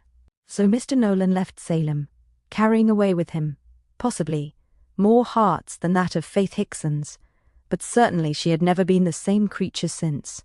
But now, Christmas, 1691, one or two of the older members of the congregation being dead, and some who were younger men having come to settle in Salem, Mr. Tapau being also older, and some charitably supposed wiser, a fresh effort had been made, and Mr. Nolan was returning to labour in ground apparently smoothed over. Lois had taken a keen interest in all the proceedings for Faith's sake, far more than the latter did for herself, any spectator would have said. Faith's wheel never went faster or slower, her thread never broke, her colour never came, her eyes were never uplifted with sudden interest, all the time these discussions respecting Mr. Nolan's return were going on. But Lois, after the hint given by Prudence, had found a clue to many a sigh and look of despairing sorrow, even without the help of Natie's improvised songs, in which, under strange allegories, the helpless love of her favourite was told to ears heedless of all meaning, except those of the tender-hearted and sympathetic Lois. Occasionally she heard a strange chant of the old Indian woman's, half in her own language, half in broken English, droned over some simmering pipkin, from which the smell was, to say the least, unearthly. Once, on perceiving this odour in the keeping-room, Grace Hickson suddenly exclaimed, "Natty is at her heathen ways again. We shall have some mischief, unless she is stayed." But Faith, moving quicker than ordinary, said something about putting a stop to it, and so forestalled her mother's evident intention of going into the kitchen. Faith shut the door between the two rooms, and entered upon some remonstrance with Natty, but no one could hear the words used. Faith and Natty seemed more bound together by love and common interest than any other two among the self-contained individuals comprising this household. Lois sometimes felt as if her presence as a third interrupted some confidential talk between her cousin and the old servant, and yet she was fond of Faith, and could almost think that Faith liked her more than she did either mother, brother, or sister, for the first two were indifferent as to any unspoken feelings, while Prudence delighted in discovering them only to make an amusement to herself out of them. One day Lois was sitting by herself at her sewing table, while Faith and Natty were holding one of the secret conclaves from which Lois felt herself to be tacitly excluded, when the outer door opened, and a tall, pale young man, in the strict professional habit of a minister, entered. Lois sprang up with a smile, and a look of welcome for Faith's sake, for this must be the Mr. Nolan, whose name had been on the tongue of every one for days, and who was, as Lois knew, expected to arrive the day before. He seemed half surprised at the glad alacrity with which he was received by this stranger. Possibly he had not heard of the English girl, who was an inmate in the house where formerly he had seen only grave, solemn, rigid, or heavy faces, and had been received with a stiff form of welcome, very different from the blushing, smiling, dimpled looks that innocently met him with the greeting almost of an old acquaintance. Lois, having placed a chair for him, hastened out to call Faith, never doubting but that the feeling which her cousin entertained for the young pastor was mutual, although it might be unrecognized in its full depth by either. "Faith," said she, bright and breathless. "Yes, no," checking herself to an assumed unconsciousness of any particular importance likely to be affixed to her words. "Mr. Nolan, the new pastor, is in the keeping-room. He has asked for my aunt and Manasseh.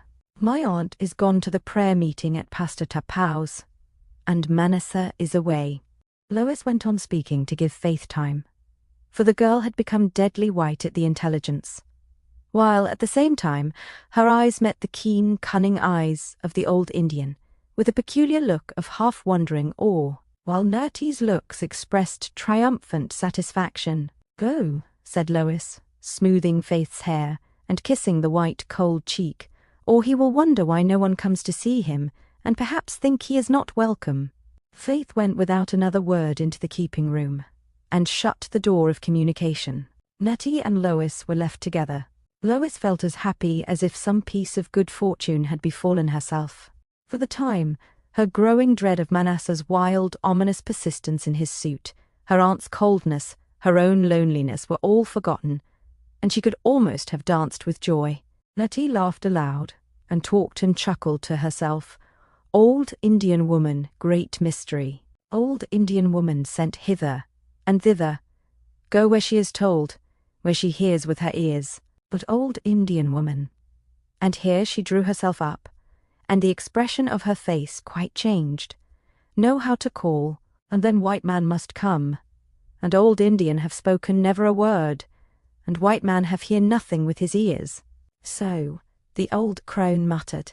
All this time, things were going on very differently in the keeping-room to what Lois imagined.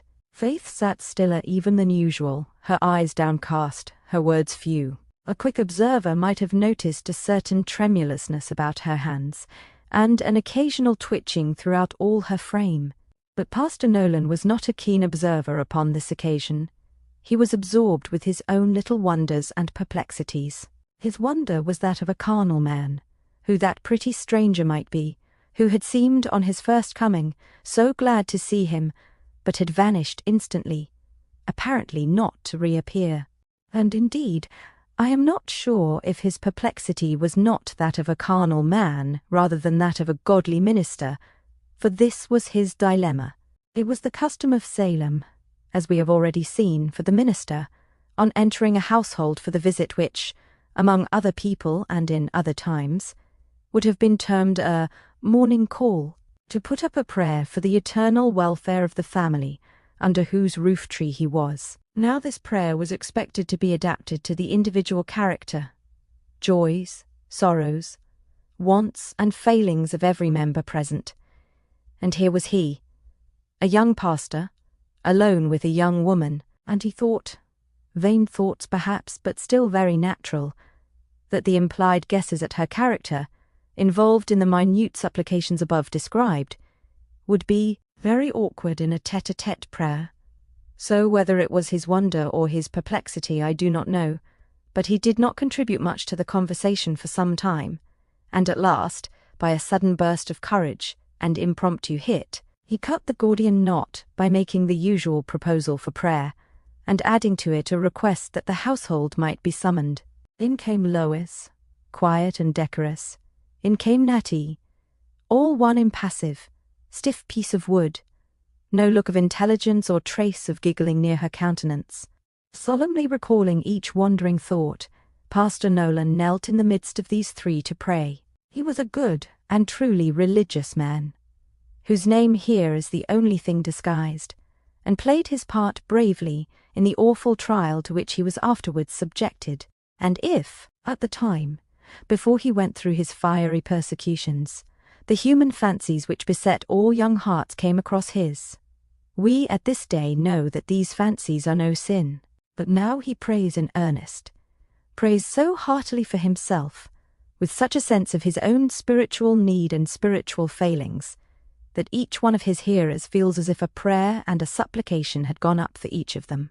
Even Natty muttered the few words she knew of the Lord's Prayer, gibberish though the disjointed nouns and verbs might be. The poor creature said them because she was stirred to unwonted reverence.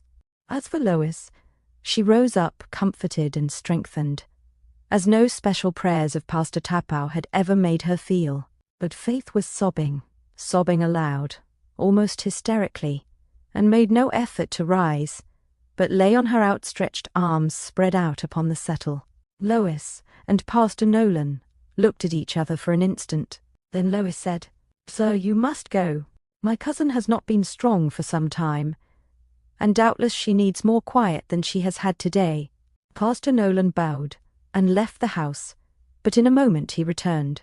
Half opening the door, but without entering, he said, "I come back to ask, if perchance I may call this evening to inquire how young Mistress Hickson finds herself." But Faith did not hear this. She was sobbing louder than ever. "Why did you send him away, Lois? I should have been better directly, and it is so long since I have seen him." She had her face hidden as she uttered these words, and Lois could not hear them distinctly. She bent her head down by her cousin's on the settle, meaning to ask her to repeat what she had said, but in the irritation of the moment, and prompted possibly by some incipient jealousy, Faith pushed Lois away so violently that the latter was hurt against the hard, sharp corner of the wooden settle. Tears came into her eyes, not so much because her cheek was bruised, as because of the surprised pain she felt at this repulse from the cousin towards whom she was feeling so warmly and kindly. Just for the moment, Lois was as angry as any child could have been, but some of the words of Pastor Nolan's prayer yet rang in her ears, and she thought it would be a shame if she did not let them sink into her heart. She dared not, however, stoop again to caress Faith, but stood quietly by her, sorrowfully waiting, until a step at the outer door caused Faith to rise quickly and rush into the kitchen, leaving Lois to bear the brunt of the newcomer. It was Manasseh, returned from hunting. He had been 2 days away, in company with other young men belonging to Salem. It was almost the only occupation which could draw him out of his secluded habits. He stopped suddenly at the door on seeing Lois, and alone, for she had avoided him of late in every possible way. "Where is my mother?" "At a prayer meeting, at Pastor Tapau's. She has taken Prudence. Faith has left the room this minute.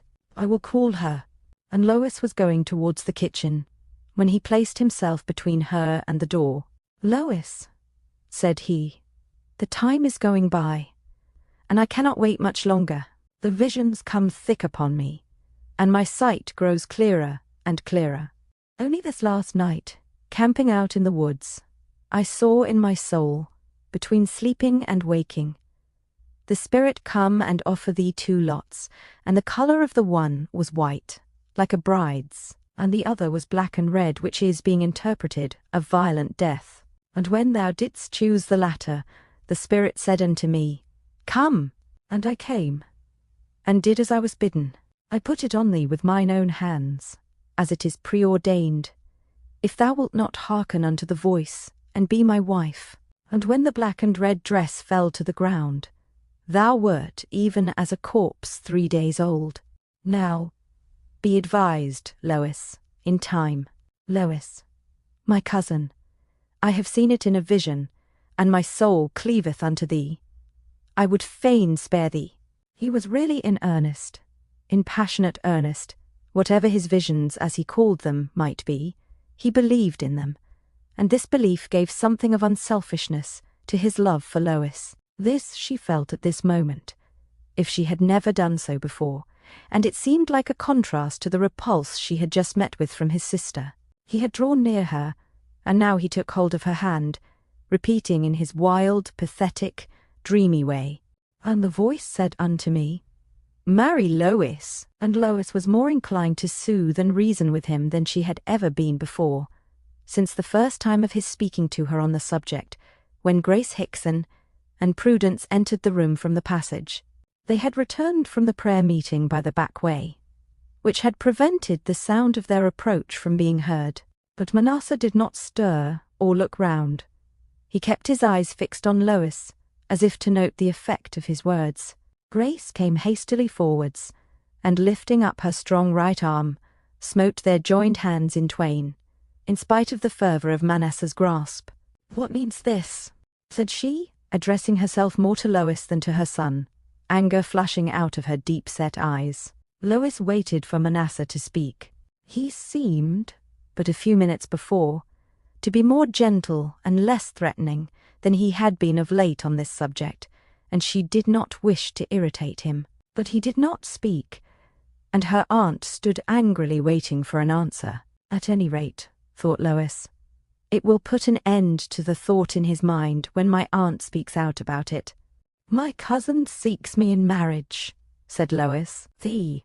And Grace struck out in the direction of her niece, with a gesture of supreme contempt. But now Manasseh spoke forth. "Yea, it is preordained. The voice has said it, and the spirit has brought her to me as my bride." "Spirit, an evil spirit, then. A good spirit would have chosen out for thee a godly maiden of thine own people, and not a prelatist and a stranger like this girl. A pretty return, Mistress Lois, for all our kindness." "Indeed, Aunt Hickson, I have done all I could.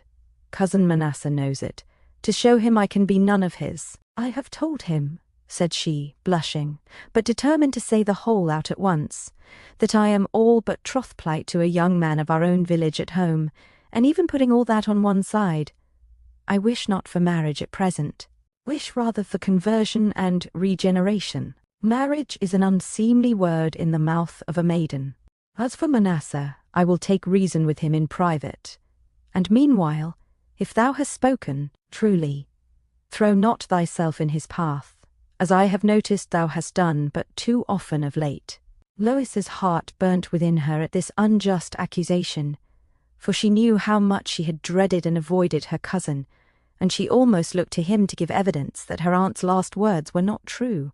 But instead, he recurred to his one fixed idea and said, "Mother, listen. If I wed not Lois, both she and I die within the year. I care not for life. Before this, as you know, I have sought for death." Grace shuddered, and was for a moment subdued by some recollection of past horror. "But if Lois were my wife I should live, and she would be spared from what is the other lot. That whole vision grows clearer to me day by day. Yet when I try to know whether I am one of the elect, all is dark. The mystery of free will and foreknowledge is a mystery of Satan's devising, not of God's. Alice, my son, Satan is abroad among the brethren even now, but let the old vexed topics rest. Sooner than fret thyself again, thou shalt have Lois to be thy wife, though my heart was set far differently for thee." "No, Manasseh," said Lois. "I love you well as a cousin, but wife of yours I can never be. Aunt Hickson, it is not well to delude him so. I say, if ever I marry man, I am troth plight to one in England. Tush, child, I am your guardian, in my dead husband's place. Thou thinkest thyself so great a prize, that I would clutch at thee whether or no I doubt not. I value thee not, save as a medicine for Manasseh, if his mind get disturbed again, as I have noted signs of late." This, then, was the secret explanation of much that had alarmed her in her cousin's manner, and if Lois had been a physician of modern times, she might have traced somewhat of the same temperament in his sisters as well, in Prudence's lack of natural feeling and impish delight in mischief, in Faith's vehemence of unrequited love. But as yet Lois did not know, any more than Faith, that the attachment of the latter to Mr. Nolan was not merely unreturned, but even unperceived by the young minister. He came, it is true, came often to the house, sat long with the family, and watched them narrowly, but took no especial notice of Faith. Lois perceived this, and grieved over it. Natty perceived it, and was indignant at it, long before Faith slowly acknowledged it to herself, and went to Natty the Indian woman, rather than to Lois her cousin, for sympathy and counsel. "He cares not for me," said Faith. "He cares more for Lois's little finger than for my whole body," the girl moaned out in the bitter pain of jealousy. Hush thee, prairie bird! How can he build a nest when the old bird has got all the moss and the feathers? Wait till the Indian has found means to send the old bird flying far away." This was the mysterious comfort Natty gave. Grace Hickson took some kind of charge over Manasseh that relieved Lois of much of her distress at his strange behaviour. Yet at times he escaped from his mother's watchfulness, and in such opportunities he would always seek Lois, entreating her, as of old, to marry him, sometimes pleading his love for her, oftener speaking wildly of his visions, and the voices which he heard foretelling a terrible futurity. We have now to do with events which were taking place in Salem, beyond the narrow circle of the Hickson family, but as they only concern us in as far as they bore down in their consequences on the future of those who formed part of it, I shall go over the narrative very briefly. The town of Salem had lost by death, within a very short time preceding the commencement of my story, nearly all its venerable men and leading citizens, men of ripe wisdom and sound counsel. The people had hardly yet recovered from the shock of their loss, as one by one, the patriarchs of the primitive little community had rapidly followed each other to the grave. They had been beloved as fathers, and looked up to as judges in the land. The first bad effect of their loss was seen in the heated dissension which sprang up between Pastor Tapau and the candidate Nolan. It had been apparently healed over, but Mr. Nolan had not been many weeks in Salem, after his second coming, before the strife broke out afresh, and alienated many for life who had till then been bound together by the ties of friendship or relationship. Even in the Hickson family something of this feeling soon sprang up, Grace being a vehement partisan of the elder pastor's more gloomy doctrines, while Faith was a passionate, if a powerless advocate of Mr. Nolan. Manasseh's growing absorption in his own fancies, and imagined gift of prophecy, making him comparatively indifferent to all outward events, did not tend to either the fulfillment of his visions, or the elucidation of the dark mysterious doctrines over which he had pondered too long for the health either of his mind or body, while Prudence delighted in irritating every one by her advocacy of the views of thinking to which they were most opposed, and retailing every gossiping story to the person most likely to disbelieve, and be indignant at what she told, with an assumed unconsciousness of any such effect to be produced. There was much talk of the congregational difficulties and dissensions being carried up to the general court, and each party naturally hoped that, if such were the course of events, the opposing pastor, and that portion of the congregation which adhered to him, might be worsted in the struggle. Such was the state of things in the township when, one day towards the end of the month of February, Grace Hickson returned from the weekly prayer meeting, which it was her custom to attend at Pastor Tapau's house. In a state of extreme excitement, on her entrance into her own house, she sat down, rocking her body backwards and forwards, and praying to herself. Both Faith and Lois stopped their spinning, in wonder at her agitation, before either of them ventured to address her. At length, Faith rose and spoke. "Mother, what is it? Hath anything happened of an evil nature?"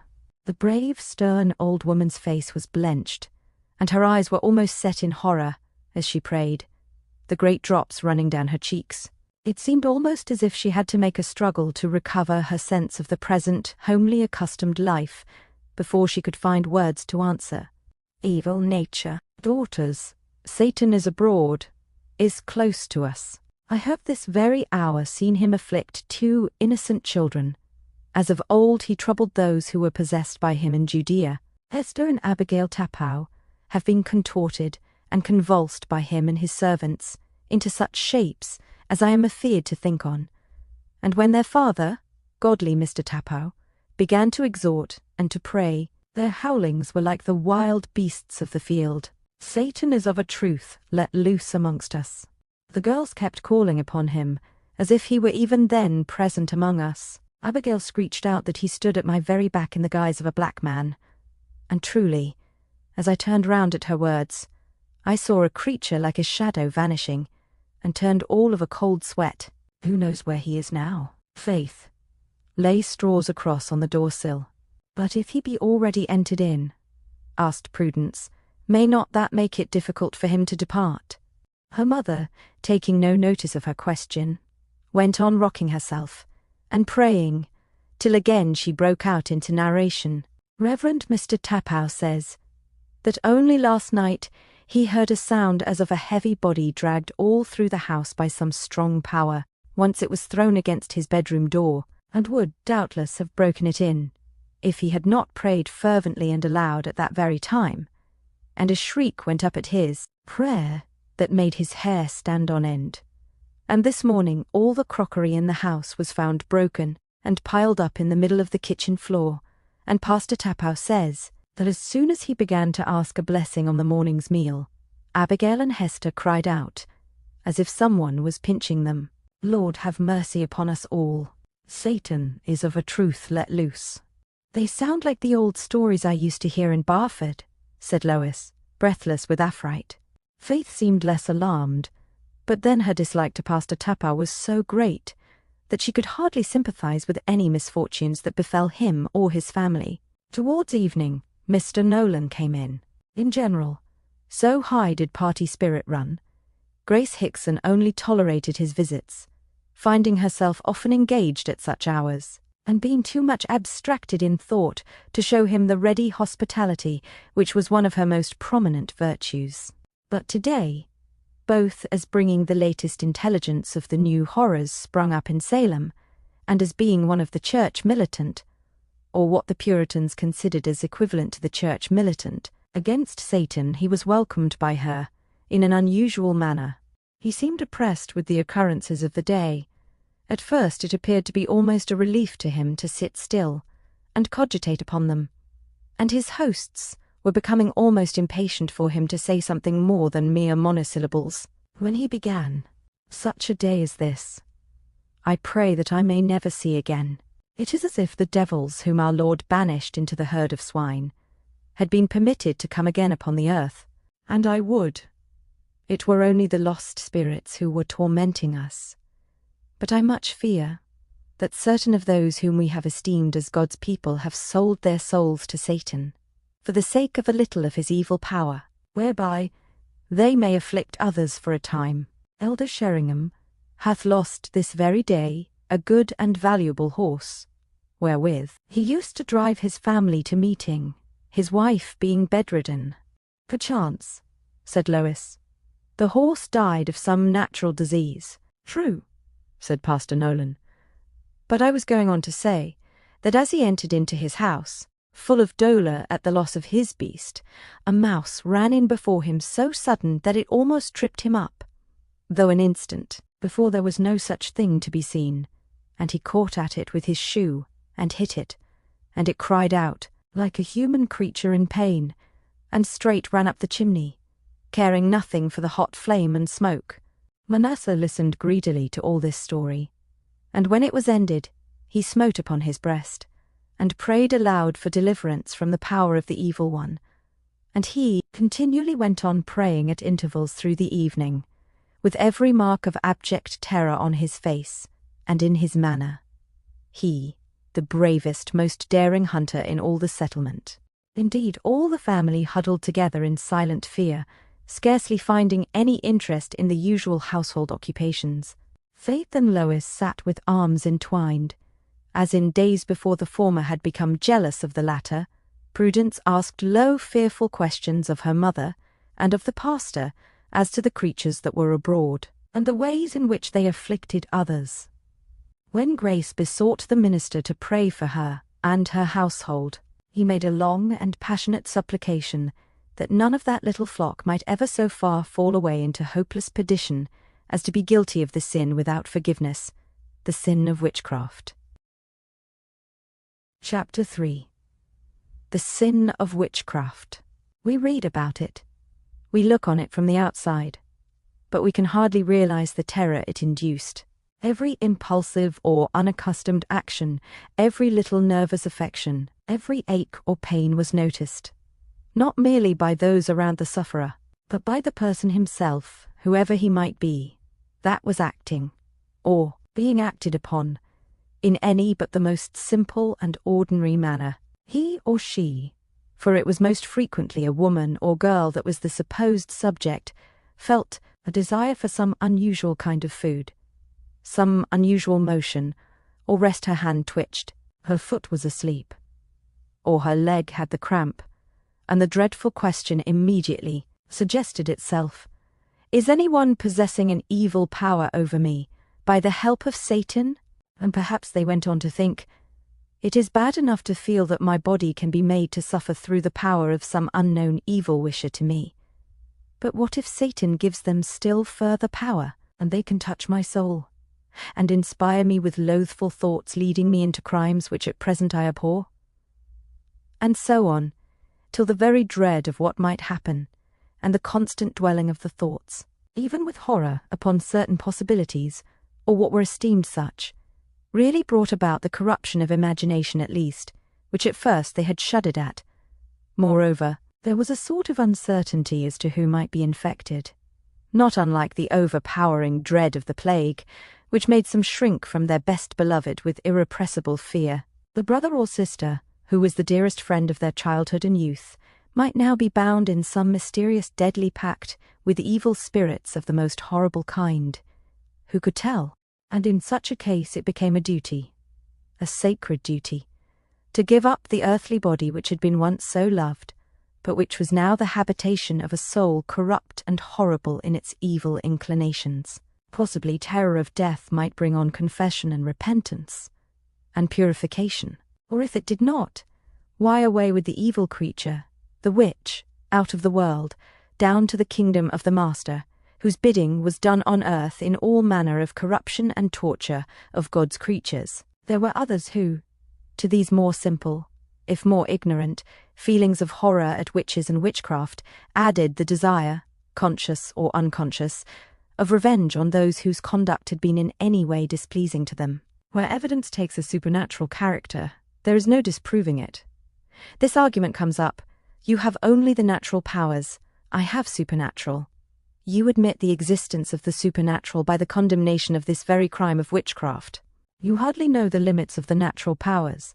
How then can you define the supernatural? I say that in the dead of night, when my body seemed to all present to be lying in quiet sleep, I was, in the most complete and wakeful consciousness, present in my body at an assembly of witches and wizards with Satan at their head, that I was by them tortured in my body, because my soul would not acknowledge him as its king, and that I witnessed such and such deeds.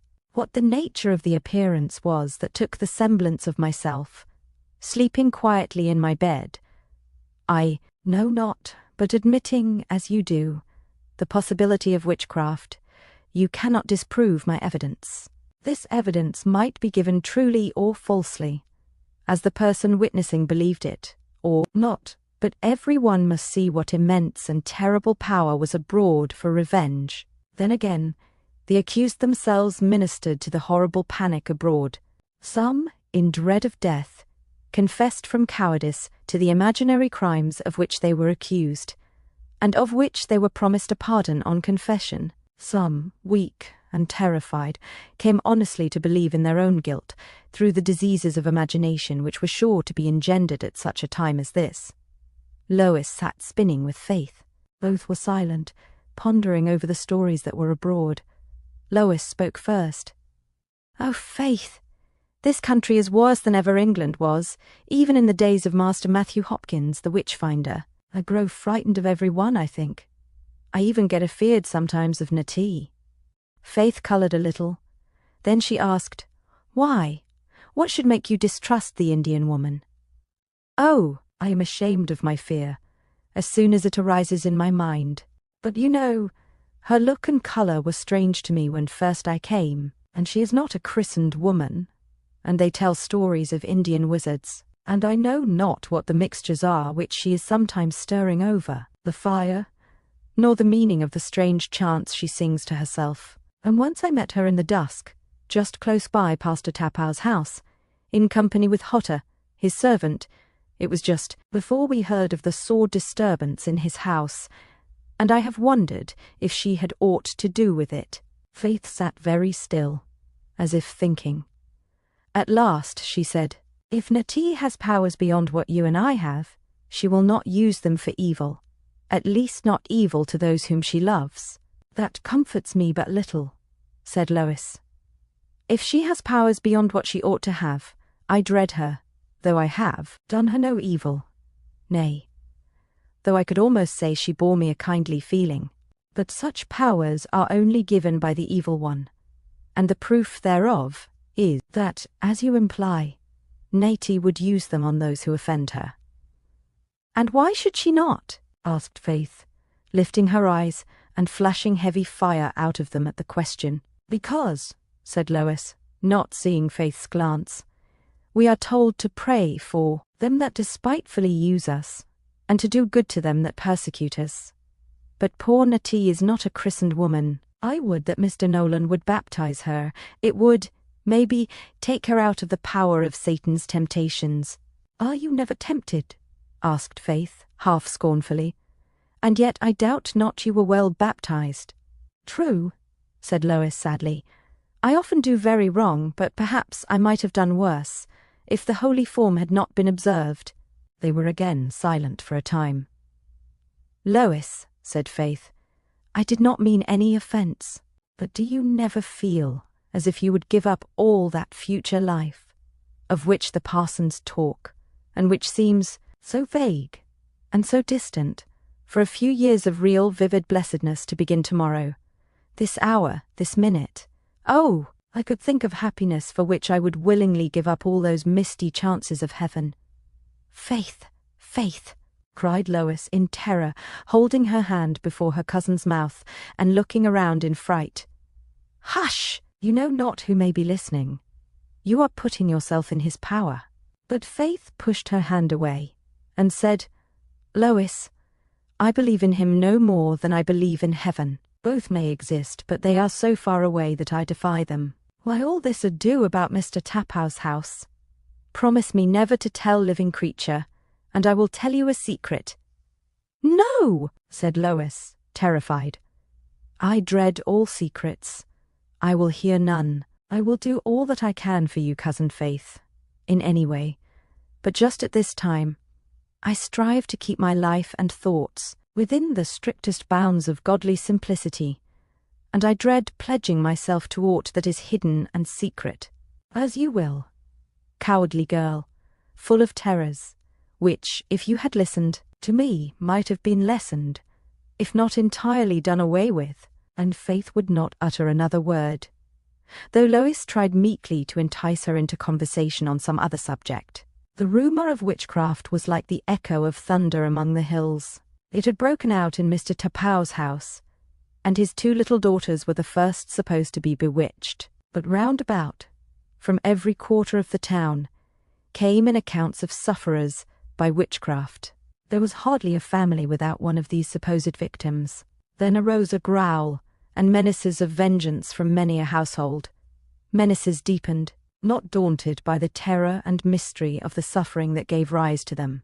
At length a day was appointed when, after solemn fasting and prayer, Mr. Tappow invited the neighbouring ministers and all godly people to assemble at his house, and unite with him in devoting a day to solemn religious services and to supplication for the deliverance of his children, and those similarly afflicted, from the power of the evil one.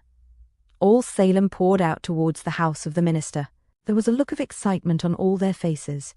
Eagerness and horror were depicted on many, while stern resolution, amounting to determined cruelty, if the occasion arose, was seen on others. In the midst of the prayer, Hester Tappow, the younger girl, fell into convulsions.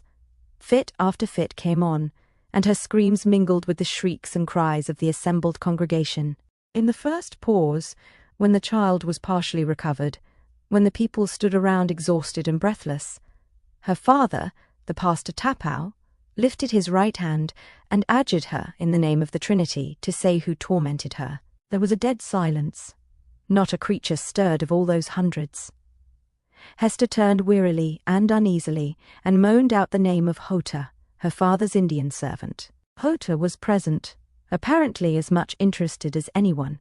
Indeed, she had been busying herself much in bringing remedies to the suffering child. But now she stood aghast, transfixed, while her name was caught up and shouted out in tones of reprobation and hatred by all the crowd around her. Another moment, and they would have fallen upon the trembling creature and torn her limb from limb, pale, dusky, shivering Hota, half guilty-looking from her very bewilderment.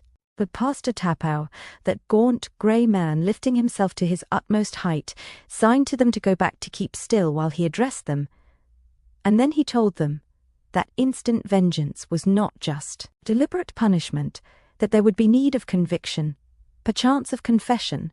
He hoped for some redress for his suffering children from her revelations, if she were brought to confession. They must leave the culprit in his hands, and in those of his brother ministers, that they might wrestle with Satan before delivering her up to the civil power. He spoke well, for he spoke from the heart of a father seeing his children exposed to dreadful and mysterious suffering, and firmly believing that he now held the clue in his hand which should ultimately release them and their fellow sufferers. And the congregation moaned themselves into unsatisfied submission, and listened to his long, passionate prayer, which he uplifted, even while the hapless Hota stood there, guarded and bound by two men, who glared at her like bloodhounds ready to slip, even while the prayer ended in the words of the merciful Saviour. Lois sickened and shuddered at the whole scene, and this was no intellectual shuddering at the folly and superstition of the people, but tender moral shuddering at the sight of guilt which she believed in, and at the evidence of men's hatred and abhorrence, which, when shown even to the guilty, troubled and distressed her merciful heart. She followed her aunt and cousins out into the open air, with downcast eyes and pale face. Grace Hickson was going home with a feeling of triumphant relief at the detection of the guilty one. Faith alone seemed uneasy, and disturbed beyond her wont, for Manasseh received the whole transaction as the fulfillment of a prophecy, and Prudence was excited by the novel scene into a state of discordant high spirits. "I am quite as old as Hester Tappow," said she. "Her birthday is in September and mine in October." "What has that to do with it?" said Faith sharply. "Nothing, only she seemed such a little thing for all those grave ministers to be praying for, and so many folk come from a distance, some from Boston, they said, all for her sake, as it were. Why, didst thou see? It was godly Mr. Henwick that held her head when he wriggled so, and old Madam Holbrook had herself helped upon a chair to see the better. I wonder how long I might wriggle before great and godly folk would take so much notice of me. But I suppose that comes of being a pastor's daughter. She'll be so set up there'll be no speaking to her now. Faith, thinkest thou that Hota really had bewitched her? She gave me corn cakes. The last time I was at Pastor Tappow's, just like any other woman, only perchance, a trifle more good-natured, and to think of her being a witch after all. But Faith seemed in a hurry to reach home, paid no attention to Prudence's talking. Lois hastened on with Faith, for Manasseh was walking alongside of his mother, and she kept steady to her plan of avoiding him, even though she pressed her company upon Faith, who had seemed of late desirous of avoiding her. That evening the news spread through Salem that Hota had confessed her sin, had acknowledged that she was a witch. Natty was the first to hear the intelligence. She broke into the room where the girls were sitting with Grace Hickson, solemnly doing nothing, because of the great prayer meeting in the morning, and cried out, "Mercy, mercy, mistress, everybody. Take care of poor Indian Natty, who never do wrong, but for mistress and the family. Hota one bad wicked witch, she say so herself. Oh me, oh me!" And stooping over Faith, she said something in a low, miserable tone of voice, of which Lois only heard the word torture. But Faith heard all, and turning very pale, half accompanied, half led Nettie back to her kitchen. Presently Grace Hickson came in. She had been out to see a neighbour. It will not do to say that so godly a woman had been gossiping, and indeed the subject of the conversation she had held was of too serious and momentous a nature for me to employ a light word to designate it. There was all the listening to, and repeating of small details and rumours, in which the speakers have no concern. That constitutes gossiping. But in this instance, all trivial facts and speeches might be considered to bear such dreadful significance, and might have so ghastly an ending, that such whispers were occasionally raised to a tragic importance. Every fragment of intelligence that related to Mr. Tupper's household was eagerly snatched at. How his dog howled all one long night through, and could not be stilled. How his cow suddenly failed in her milk only 2 months after she had calved. How his memory had forsaken him one morning, for a minute or two, in repeating the Lord's Prayer, and he had even omitted a clause thereof in his sudden perturbation, and how all these forerunners of his children's strange illness might now be interpreted and understood. This had formed the staple of the conversation between Grace Hickson and her friends. There had arisen a dispute among them at last, as to how far these subjections to the power of the evil one were to be considered as a judgment upon Pastor Tapau for some sin on his part, and if so, what? It was not an unpleasant discussion, although there was considerable difference of opinion, for as none of the speakers had had their families so troubled, it was rather a proof that they had none of them committed any sin. In the midst of this talk, one, entering in from the street, brought the news that Hota had confessed all, had owned to signing a certain little red book which Satan had presented to her, had been present at impious sacraments, had ridden through the air to Newbury Falls, and, in fact, had assented to all the questions which the elders and magistrates, carefully reading over the confessions of the witches who had formerly been tried in England, in order that they might not omit a single inquiry, had asked of her. More she had owned to, but things of inferior importance, and partaking more of the nature of earthly tricks than of spiritual power. She had spoken of carefully adjusted strings, by which all the crockery in Pastor Tapau's house could be pulled down or disturbed, but of such intelligible malpractices the gossips of Salem took little heed. One of them said that such an action showed Satan's prompting, but they all preferred to listen to the grander guilt of the blasphemous sacraments and supernatural rides. The narrator ended with saying that Hota was to be hung the next morning, in spite of her confession, even although her life had been promised to her if she acknowledged her sin. For it was well to make an example of the first discovered witch, and it was also well that she was an Indian, a heathen, whose life would be no great loss to the community. Grace Hickson on this spoke out.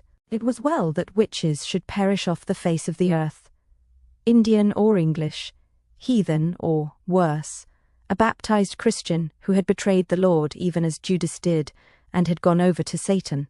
For her part, she wished that the first discovered witch had been a member of a godly English household, that it might be seen of all men that religious folk were willing to cut off the right hand. and pluck out the right eye, if tainted with this devilish sin." She spoke sternly and well. The last comer said that her words might be brought to the proof, for it had been whispered that Hota had named others, and some from the most religious families of Salem, whom she had seen among the unholy communicants at the sacrament of the evil one. And Grace replied that she would answer for it. All godly folk would stand the proof, and quench all natural affection rather than that such a sin should grow and spread among them. She herself had a weak bodily dread of witnessing the violent death even of an animal, but she would not let that deter her from standing amidst those who cast the accursed creature out from among them on the morrow morning. Contrary to her wont, Grace Hickson told her family much of this conversation. It was a sign of her excitement on the subject that she thus spoke, and the excitement spread in different forms through her family. Faith was flushed and restless, wandering between the keeping room and the kitchen, and questioning her mother particularly as to the more extraordinary parts of Hota's confession, as if she wished to satisfy herself that the Indian witch had really done those horrible and mysterious deeds. Lois shivered and trembled with affright at the narration, and the idea that such things were possible. Occasionally she found herself wandering off into sympathetic thought for the woman who was to die, abhorred of all men, and unpardoned by God, to whom she had been so fearful a traitor, and who was now, at this very time, when Lois sat among her kindred by the warm and cheerful firelight, anticipating many peaceful, perchance happy, morrows, solitary, shivering, panic-stricken, guilty, with none to stand by her and exhort her, shut up in darkness between the cold walls of the town prison. But Lois almost shrank from sympathizing with so loathsome an accomplice of Satan, and prayed for forgiveness for her charitable thought. And yet again she remembered the tender spirit of the Saviour, and allowed herself to fall into pity, till at last her sense of right and wrong became so bewildered that she could only leave all to God's disposal, and just ask that he would take all creatures and all events into his hands.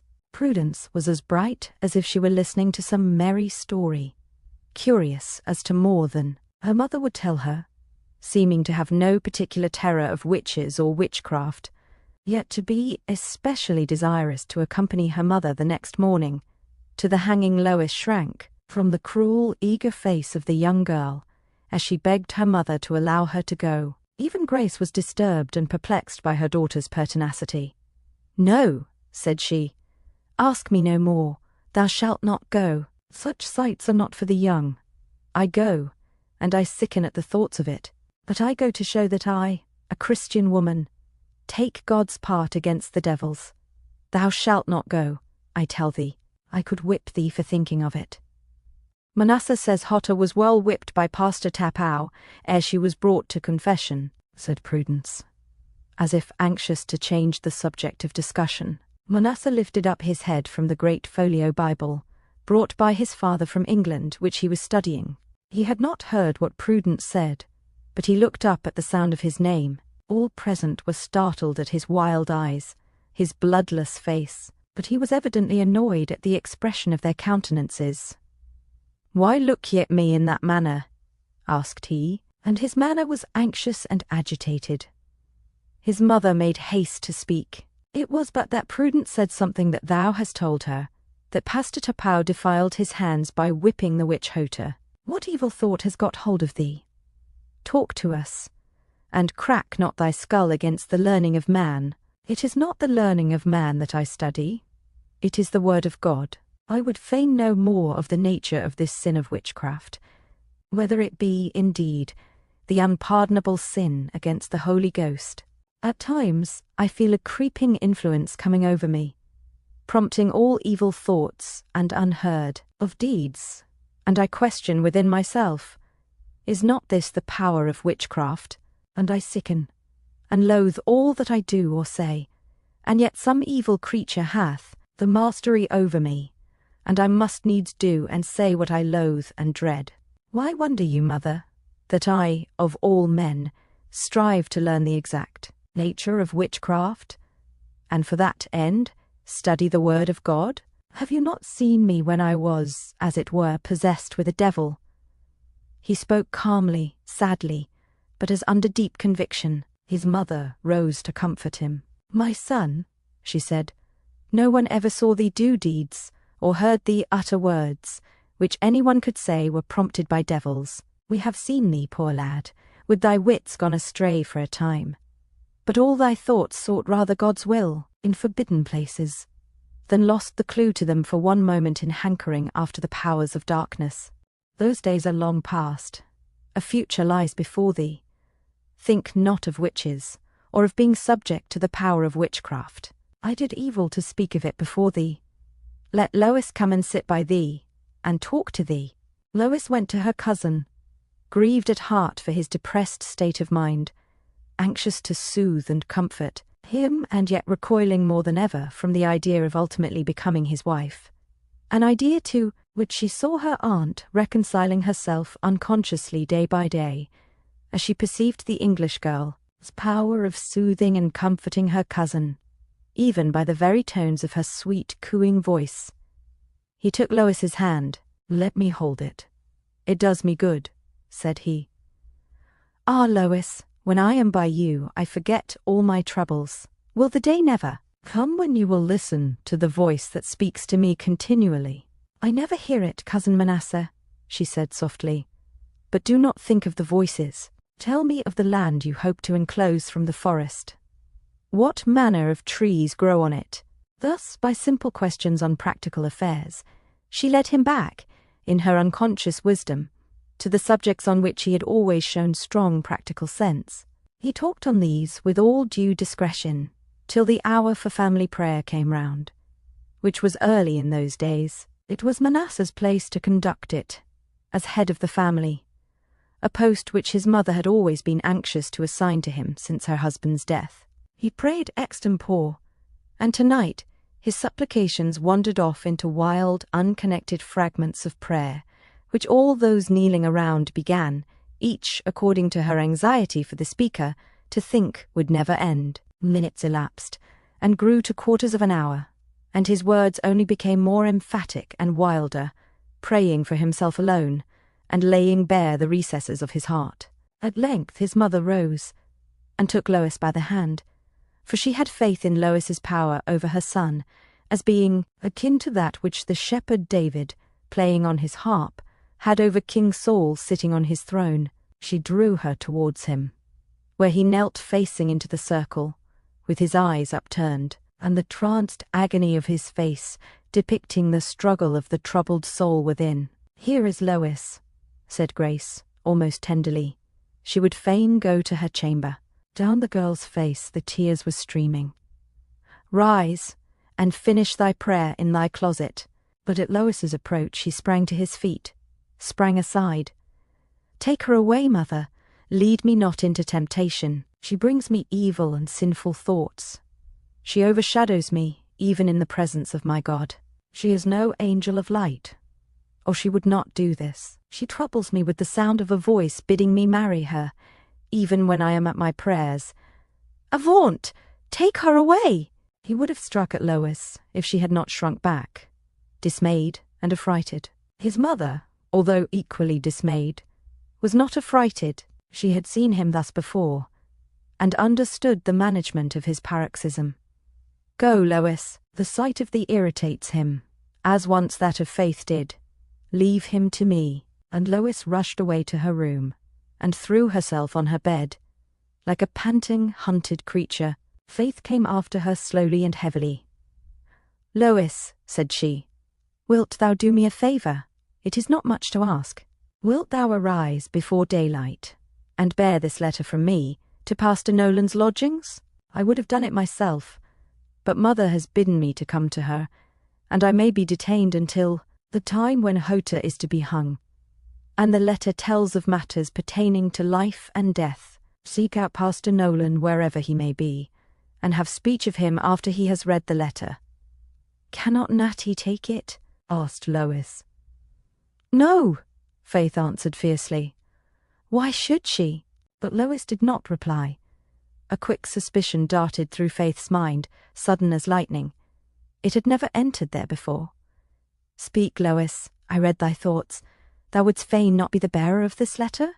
"I will take it," said Lois, meekly. "It concerns life and death, you say?" "Yes," said Faith, in quite a different tone of voice. But, after a pause of thought, she added, "Then, as soon as the house is still, I will write what I have to say, and leave it here, on this chest, and thou wilt promise me to take it before the day is fully up, while there is yet time for action." "Yes, I promise," said Lois, and Faith knew enough of her to feel sure that the deed would be done, however reluctantly. The letter was written, laid on the chest, and, ere day dawned, Lois was astir, Faith watching her from between her half-closed eyelids that had never been fully closed in sleep the livelong night. The instant Lois, cloaked and hooded, left the room, Faith sprang up and prepared to go to her mother, whom she heard already stirring. Nearly everyone in Salem was awake and up on this awful morning, though few were out of doors, as Lois passed along the streets. Here was the hastily erected gallows, the black shadow of which fell across the street with ghastly significance. Now she had to pass the iron-barred jail, through the unglazed windows of which she heard the fearful cry of a woman, and the sound of many footsteps. On she sped, sick almost to faintness, to the widow-woman's where Mr. Nolan lodged. He was already up and abroad, gone, his hostess believed, to the jail. Thither Lois, repeating the words, "for life and for death," was forced to go. Retracing her steps, she was thankful to see him come out of those dismal portals, rendered more dismal for being in heavy shadow, just as she approached. What his errand had been she knew not, but he looked grave and sad, as she put Faith's letter into his hands, and stood before him quietly waiting, until he should read it and deliver the expected answer. But instead of opening it, he held it in his hand, apparently absorbed in thought. At last he spoke aloud, but more to himself than to her. "My God, and is she then to die in this fearful delirium? It must be, can be, only delirium that prompts such wild and horrible confessions. Mistress Barclay, I come from the presence of the Indian woman appointed to die. It seems she considered herself betrayed last evening by her sentence not being respited, even after she had made confession of sin enough to bring down fire from heaven. And, it seems to me, the passionate, impotent anger of this helpless creature has turned to madness, for she appalls me by the additional revelations she has made to the keepers during the night, to me this morning. I could almost fancy that she thinks, by deepening the guilt she confesses, to escape this last dread punishment of all, as if, were a tithe of what she say true, one could suffer such a sinner to live, yet to send her to death in such a state of mad terror. What is to be done?" "Yet Scripture says that we are not to suffer witches in the land," said Lois, slowly. "True, I would but ask for a respite till the prayers of God's people had gone up for his mercy. Some would pray for her, poor wretch as she is. You would, Mistress Barclay, I am sure." But he said it in a questioning tone. "I have been praying for her in the night many a time," said Lois, in a low voice. "I pray for her in my heart at this moment, I suppose. They are bidden to put her out of the land, but I would not have her entirely God-forsaken. But, sir, you have not read my cousin's letter, and she bade me bring back an answer with much urgency." Still he delayed. He was thinking of the dreadful confession he came from hearing. If it were true, the beautiful earth was a polluted place, and he almost wished to die, to escape from such pollution into the white innocence of those who stood in the presence of God. Suddenly his eyes fell on Lois's pure grave face, upturned and watching his. Faith in earthly goodness came over his soul in that instant, and he blessed her unaware. He put his hand on her shoulder, with an action half paternal, although the difference in their ages was not above a dozen years, and bending a little towards her, whispered half to himself, "Mistress Barclay, you have done me good." "I," said Lois, half affrighted. "I done you good? How?" "By being what you are. But perhaps I should rather thank God, who sent you at the very moment when my soul was so disquieted." At this instant they were aware of Faith standing in front of them, with a countenance of thunder. Her angry look made Lois feel guilty. She had not enough urged the pastor to read his letter, she thought, and it was indignation at this delay in what she had been commissioned to do with the urgency of life or death that made her cousin lower at her so from beneath her straight black brows. Lois explained how she had not found Mr. Nolan at his lodgings and had had to follow him to the door of the jail.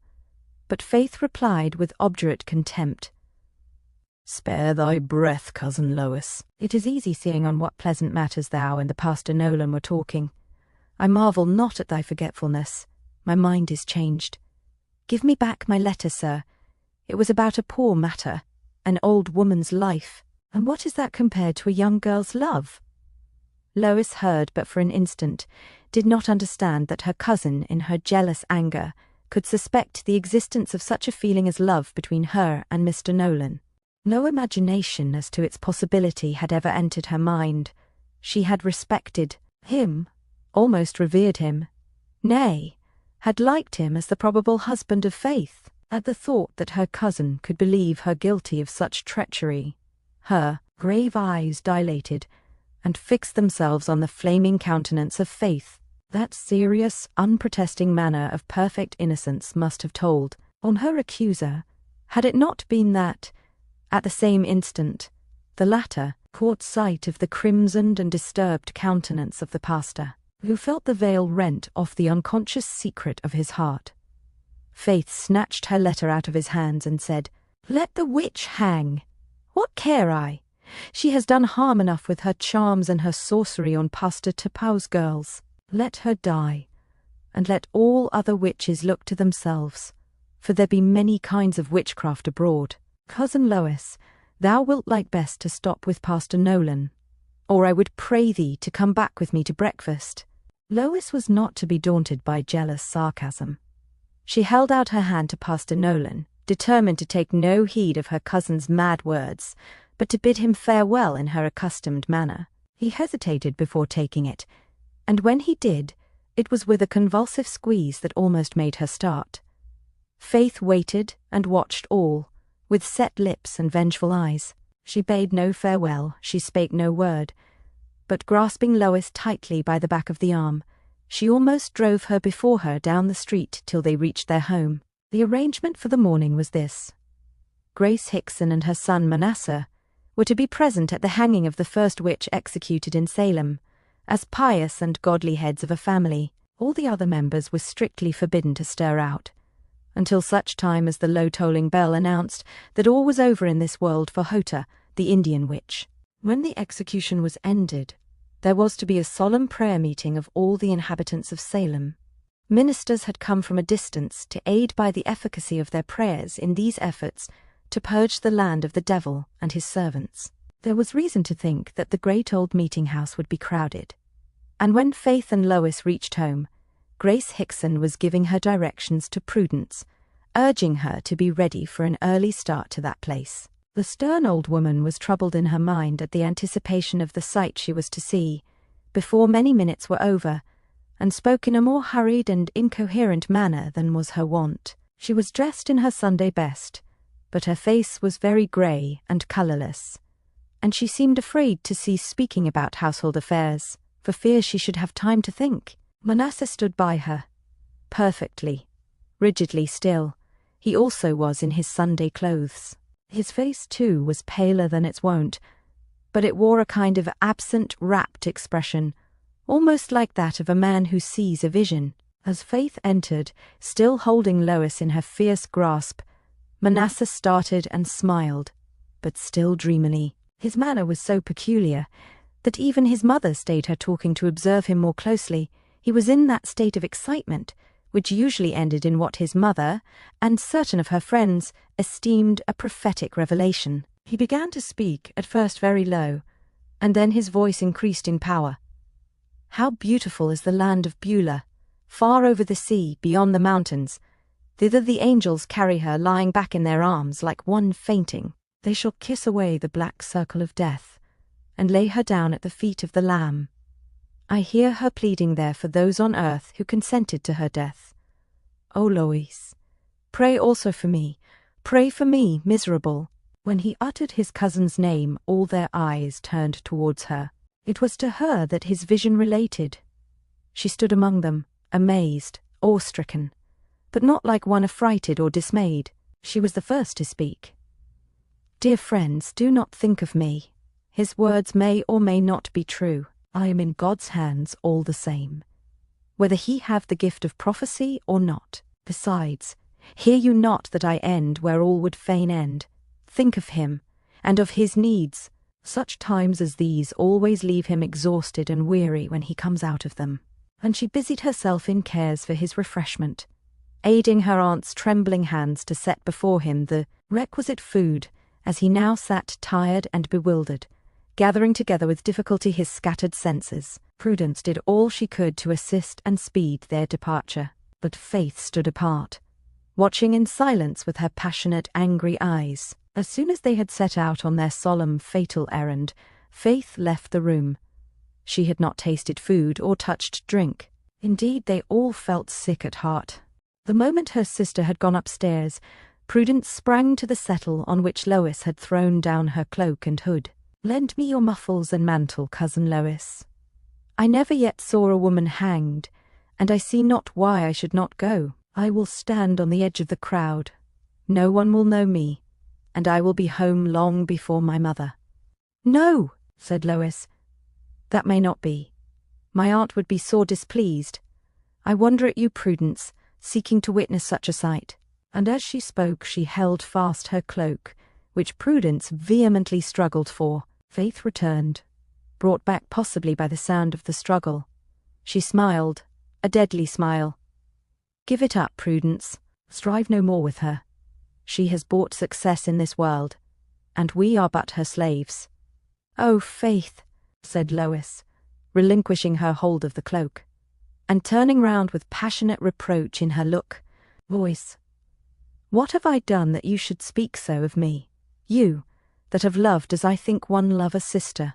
Prudence did not lose her opportunity, but hastily arrayed herself in the mantle, which was too large for her, and which she had, therefore, considered as well adapted for concealment. But as she went towards the door, her feet became entangled in the unusual length, and she fell, bruising her arm pretty sharply. "Take care, another time. How you meddle with a witch's things," said Faith, as one scarcely believing her own words, but at enmity with all the world in her bitter jealousy of heart. Prudence rubbed her arm and looked stealthily at Lois. "Which Lois? Which Lois?" said she at last, softly, pulling a childish face of spite at her. "Oh, hush, Prudence. Do not bandy such terrible words. Let me look at thine arm. I am sorry for thy hurt, only glad that it has kept thee from disobeying thy mother." "Away, away," said Prudence, springing from her. "I am afeard of her, in very truth, Faith. Keep between me and the witch, or I will throw a stool at her." Faith smiled. It was a bad and wicked smile, but she did not stir to calm the fears she had called up in her young sister. Just at this moment the bell began to toll. Hota, the Indian witch, was dead.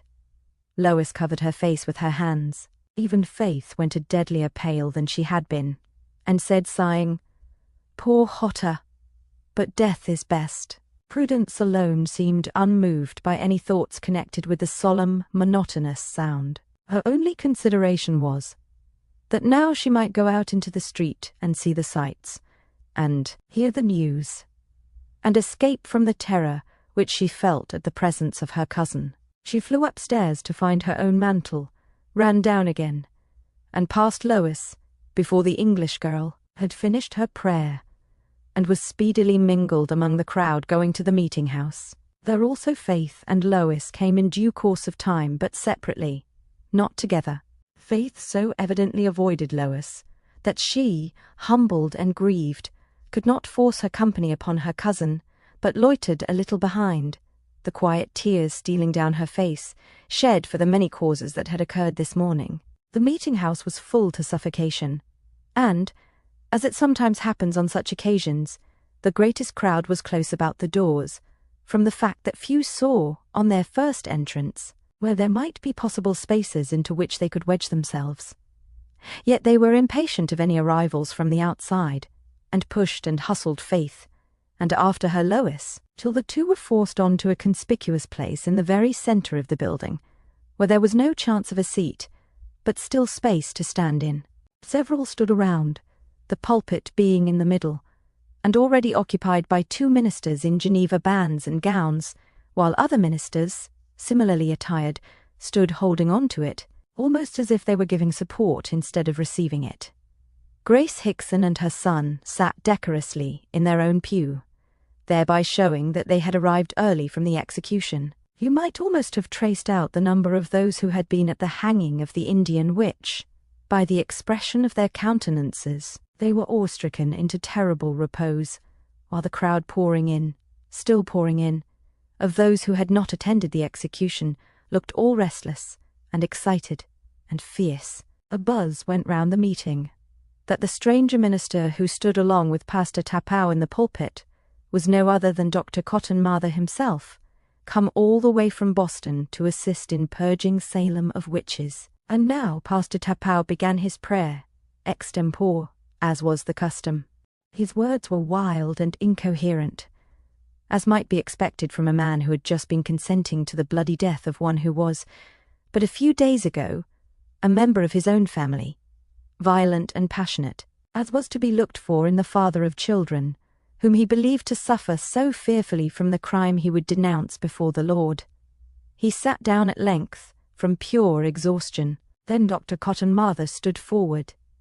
He did not utter more than a few words of prayer, calm in comparison with what had gone before, and then he went on to address the great crowd before him in a quiet, argumentative way, but arranging what he had to say with something of the same kind of skill which Antony used in his speech to the Romans after Caesar's murder. Some of Dr. Mather's words have been preserved to us, as he afterwards wrote them down in one of his works. Speaking of those unbelieving Sadducees who doubted the existence of such a crime, he said, instead of their apish shouts and jeers at blessed Scripture and histories which have such undoubted confirmation, as that no man that has breeding enough to regard the common laws of human society will offer to doubt of them, it becomes us rather to adore the goodness of God, who from the mouths of babes and sucklings has ordained truth, and by the means of the sore-afflicted children of your godly pastor, has revealed the fact that the devils have with most horrid operations broken in upon your neighborhood. Let us beseech him that their power may be restrained, and that they go not so far in their evil machinations as they did but 4 years ago in the city of Boston, where I was the humble means, under God, of loosing from the power of Satan the 4 children of that religious and blessed man, Mr. Goodwin. These 4 babes of grace were bewitched by an Irish witch. There is no end to the narration of the torments they had to submit to. At one time they would bark like dogs, at another purr like cats, yea, they would fly like geese, and be carried with an incredible swiftness, having but just their toes now and then upon the ground, sometimes not once in 20 feet, and their arms waved like those of a bird. Yet at other times, by the hellish devices of the woman who had bewitched them, they could not stir without limping, for, by means of an invisible chain, she hampered their limbs, or, sometimes, by means of a noose, almost choked them. One in especial was subjected by this woman of Satan to such heat as of an oven, that I myself have seen the sweat drop from off her, while all around were moderately cold and well at ease. But not to trouble you with more of my stories, I will go on to prove that it was Satan himself that held power over her.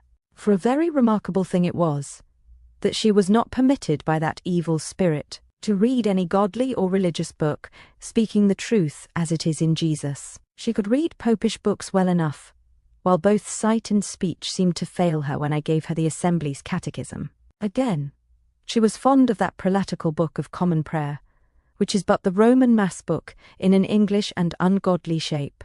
In the midst of her sufferings, if one put the prayer book into her hands, it relieved her. Yet mark you, she could never be brought to read the Lord's Prayer, whatever book she met with it in, proving thereby distinctly that she was in league with the devil. I took her into my own house, that I, even as Dr. Martin Luther did, might wrestle with the devil and have my fling at him.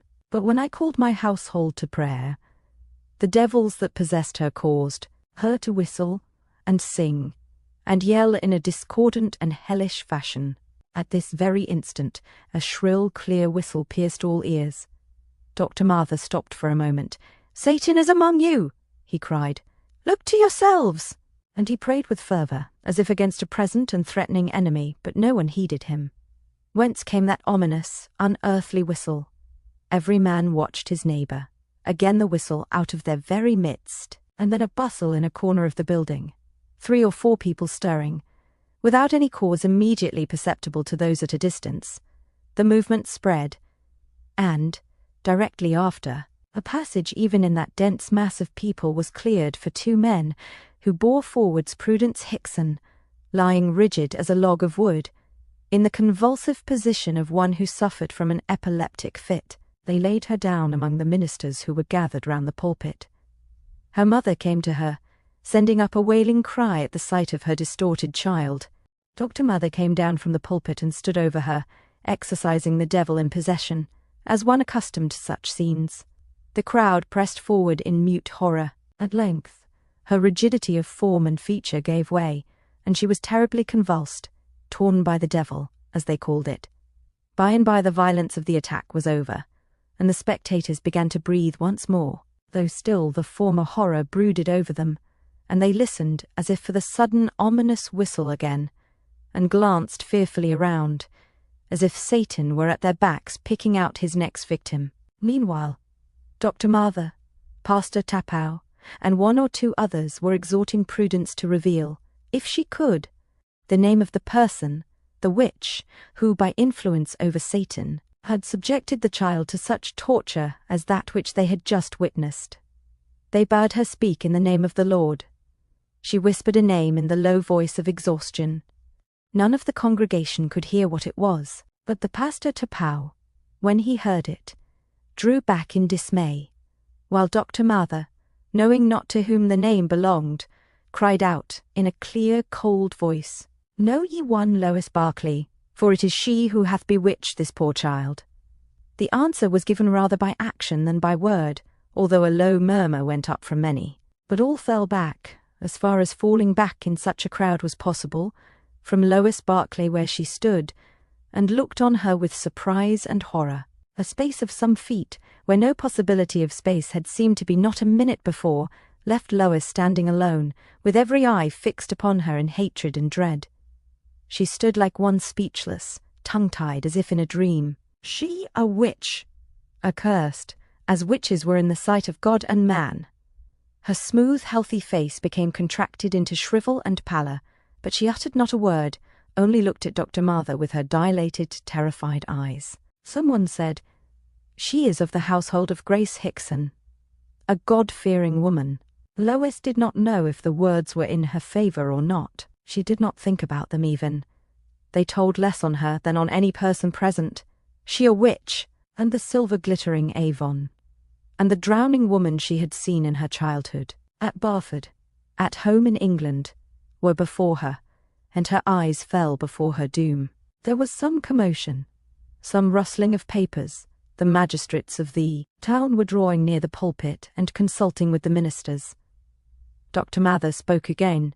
The Indian woman, who was hung this morning, named certain people, whom she deposed to having seen at the horrible meetings for the worship of Satan, but there is no name of Lois Barclay down upon the paper, although we are stricken. At the sight of the names of some, an interruption, a consultation.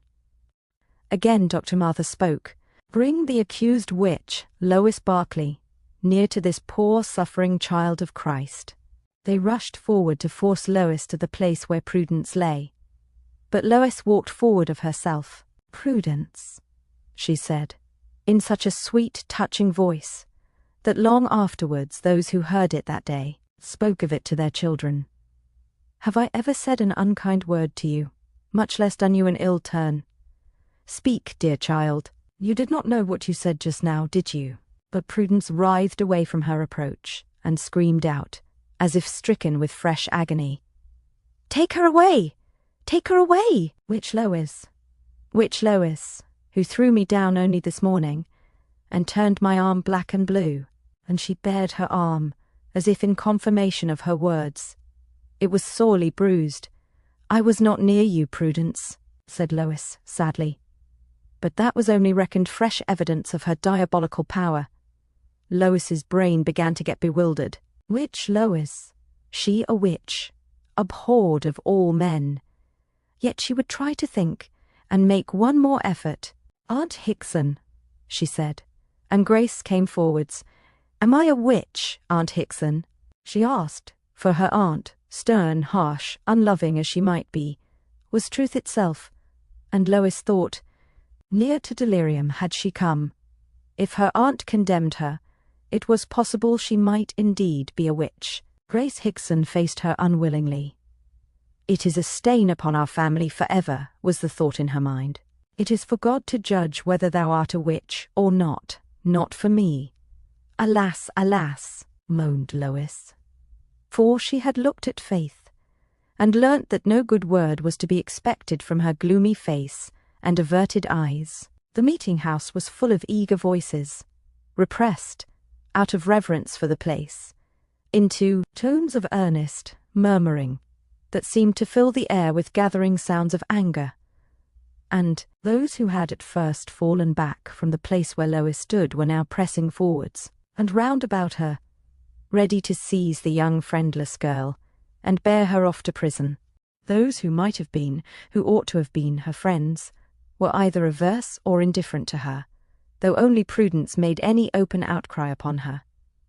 That evil child cried out perpetually that Lois had cast a devilish spell upon her, and bade them keep the witch away from her. And indeed, prudence was strangely convulsed when once or twice Lois's perplexed and wistful eyes were turned in her direction. Here and there girls, women uttering strange cries, and apparently suffering from the same kind of convulsive fit as that which had attacked Prudence, were centres of a group of agitated friends, who muttered much and savagely of witchcraft, and the list which had been taken down only the night before from Hota's own lips. They demanded to have it made public, and objected to the slow forms of the law. Others, not so much or so immediately interested in the sufferers, were kneeling around and praying aloud for themselves and their own safety, until the excitement should be so much quelled as to enable Dr. Cotton Mather to be again heard in prayer and exhortation. And where was Manasseh? What said he? You must remember that the stir of the outcry, the accusation, the appeals of the accused, all seemed to go on at once amid the buzz and din of the people who had come to worship God, but remained to judge and upbraid their fellow creature. Till now, Lois had only caught a glimpse of Manasseh, who was apparently trying to push forwards, but whom his mother was holding back with word and action, as Lois knew she would hold him back, for it was not for the first time that she was made aware how carefully her aunt had always shrouded his decent reputation among his fellow citizens from the least suspicion of his seasons of excitement and incipient insanity. On such days, when he himself imagined that he heard prophetic voices and saw prophetic visions, his mother would do much to prevent any besides his own family from seeing him, and now Lois, by a process swifter than reasoning, felt certain, from her one look at his face, when she saw it, colourless and deformed by intensity of expression, among a number of others all simply ruddy and angry, that he was in such a state that his mother would in vain do her utmost to prevent his making himself conspicuous. Whatever force or argument Grace used, it was of no avail. In another moment he was by Lois's side, stammering with excitement and giving vague testimony, which would have been of little value in a calm court of justice, and was only oil to the smouldering fire of that audience. Away with her to jail. Seek out the witches. The sin has spread into all households. Satan is in the very midst of us. Strike and spare not. In vain Dr. Cotton Mather raised his voice in loud prayers, in which he assumed the guilt of the accused girl. No one listened. All were anxious to secure Lois, as if they feared she would vanish from before their very eyes. She, white, trembling, standing quite still in the tight grasp of strange, fierce men, her dilated eyes only wandering a little now and then in search of some pitiful face that among all those hundreds was not to be found, while some fetched cords to bind her, and others, by low questions, suggested new accusations to the distempered brain of Prudence, Manasseh obtained a hearing once more. Addressing Dr. Cotton Mather, he said, evidently anxious to make clear some new argument that had just suggested itself to him, "Sir, in this matter, be she witch or not, the end has been foreshown to me by the spirit of prophecy. Now, reverend sir, if the event be known to the spirit, it must have been foredoomed in the counsels of God. If so, why punish her for doing that in which she had no free will?" "Young man," said Dr. Mather, bending down from the pulpit and looking very severely upon Manasseh, "take care, you are trenching on blasphemy." "I do not care. I say it again. Either Lois Barclay is a witch or she is not. If she is, it has been foredoomed for her, for I have seen a vision of her death as a condemned witch for many months past, and the voice has told me there was but one escape for her, Lois. The voice you know." In his excitement he began to wander a little, but it was touching to see how conscious he was that by giving way he would lose the thread of the logical argument by which he hoped to prove that Lois ought not to be punished.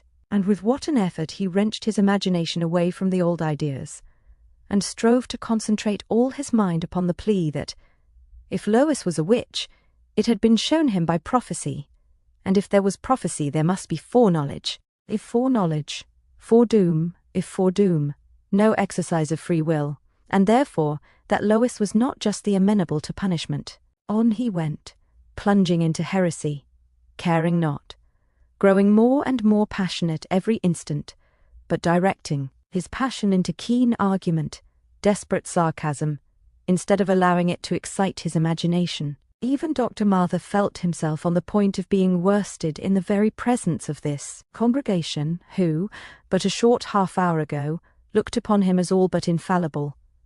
"Keep a good heart, Cotton Mather. Your opponent's eye begins to glare and flicker, with a terrible yet uncertain light. His speech grows less coherent, and his arguments are mixed up with wild glimpses at wilder revelations made to himself alone. He has touched on the limits. He has entered the borders of blasphemy.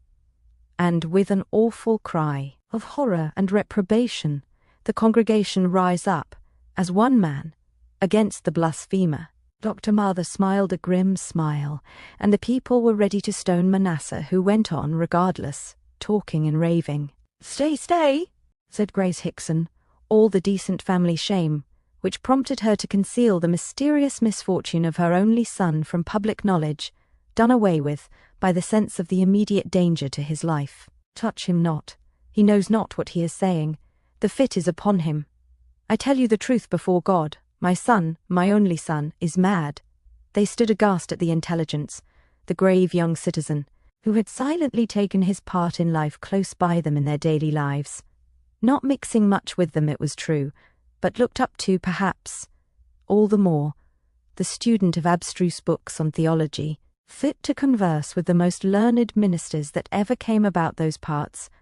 Was he the same with the man now pouring out wild words to Lois the Witch, as if he and she were the only two present? A solution of it all occurred to them. He was another victim. Great was the power of Satan. Through the arts of the devil, that white statue of a girl had mastered the soul of Manasseh Hickson. So the word spread from mouth to mouth, and Grace heard it. It seemed a healing balsam for her shame. With willful, dishonest blindness she would not see, not even in her secret heart would she acknowledge, that Manasseh had been strange and moody and violent long before the English girl had reached Salem. She even found some specious reason for his attempt at suicide long ago. He was recovering from a fever, and though tolerably well in health, the delirium had not finally left him. But since Lois came, how headstrong he had been at times, how unreasonable, how moody! What a strange delusion was that which he was under, of being bidden by some voice to marry her. How he followed her about, and clung to her, as under some compulsion of affection. And over all reigned the idea that, if he were indeed suffering from being bewitched, he was not mad, and might again assume the honourable position he had held in the congregation and in the town, when the spell by which he was held was destroyed. So Grace yielded to the notion herself, and encouraged it in others, that Lois Barclay had bewitched both Manasseh and Prudence, and the consequence of this belief was that Lois was to be tried, with little chance in her favour, to see whether she was a witch or no, and if a witch, whether she would confess, implicate others, repent, and live a life of bitter shame, avoided by all men, and cruelly treated by most, or die impenitent, hardened, denying her crime upon the gallows. And so they dragged Lois away from the congregation of Christians to the jail, to await her trial. I say dragged her, because, although she was docile enough to have followed them whither they would, she was now so faint as to require extraneous force. Poor Lois, who should have been carried and tended lovingly in her state of exhaustion, but instead was so detested by the multitude, who looked upon her as an accomplice of Satan in all his evil doings, that they cared no more how they treated her than a careless boy minds how he handles the toad that he is going to throw over the wall. When Lois came to her full senses, she found herself lying on a short, hard bed in a dark square room, which she at once knew must be a part of the city jail. It was about 8 feet square. It had stone walls on every side, and a grated opening high above her head, letting in all the light and air that could enter through about a square foot of aperture. It was so lonely, so dark to that poor girl, when she came slowly and painfully out of her long faint. She did so want human help in that struggle, which always supervenes after a swoon, when the effort is to clutch at life, and the effort seems too much for the will. She did not at first understand where she was, did not understand how she came to be there, nor did she care to understand. Her physical instinct was to lie still and let the hurrying pulses have time to calm. So she shut her eyes once more, slowly, slowly. The recollection of the scene in the meeting-house shaped itself into a kind of picture before her. She saw within her eyelids, as it were, that sea of loathing faces, all turned towards her, as towards something unclean and hateful. And you must remember, you who in the 19th century read this account, witchcraft was a real terrible sin to her. Lois Barclay, 200 years ago, the look on their faces, stamped on heart and brain, excited in her a sort of strange sympathy. Could it, oh God, could it be true that Satan had obtained the terrific power over her and her will, of which she had heard and read? Could she indeed be possessed by a demon and be indeed a witch, and yet till now have been unconscious of it?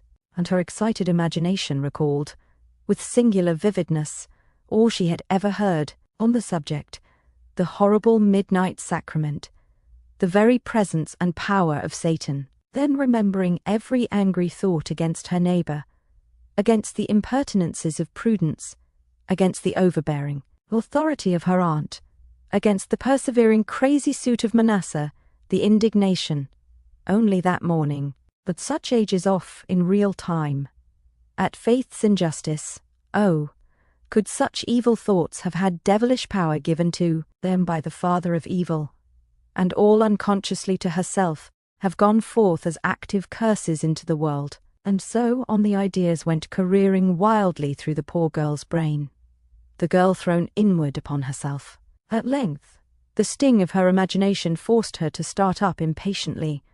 What was this? A weight of iron on her legs, a weight stated afterwards, by the gaoler of Salem prison, to have been not more than 8 pounds. It was well for Lois. It was a tangible ill, bringing her back from the wild, illimitable desert in which her imagination was wandering. She took hold of the iron and saw her torn stocking, her bruised ankle, and began to cry pitifully, out of strange compassion with herself. They feared then that even in that cell she would find a way to escape. Why, the utter ridiculous impossibility of the thing convinced her of her own innocence, and ignorance of all supernatural power, and the heavy iron brought her strangely round from the delusions that seemed to be gathering about her. No, she never could fly out of that deep dungeon. There was no escape, natural or supernatural, for her, unless by man's mercy. And what was man's mercy in such times of panic? Lois knew that it was nothing. Instinct more than reason taught her that panic calls out cowardice, and cowardice cruelty. Yet she cried freely, and for the first time, when she found herself ironed and chained. It seemed so cruel, so much as if her fellow creatures had really learnt to hate and dread her. Her, who had had a few angry thoughts which God forgive, but whose thoughts had never gone into words, far less into actions. Why, even now she could love all the household at home, if they would but let her, yes, even yet, though she felt that it was the open accusation of Prudence, and the withheld justifications of her aunt, and Faith, that had brought her to her present strait. Would they ever come and see her?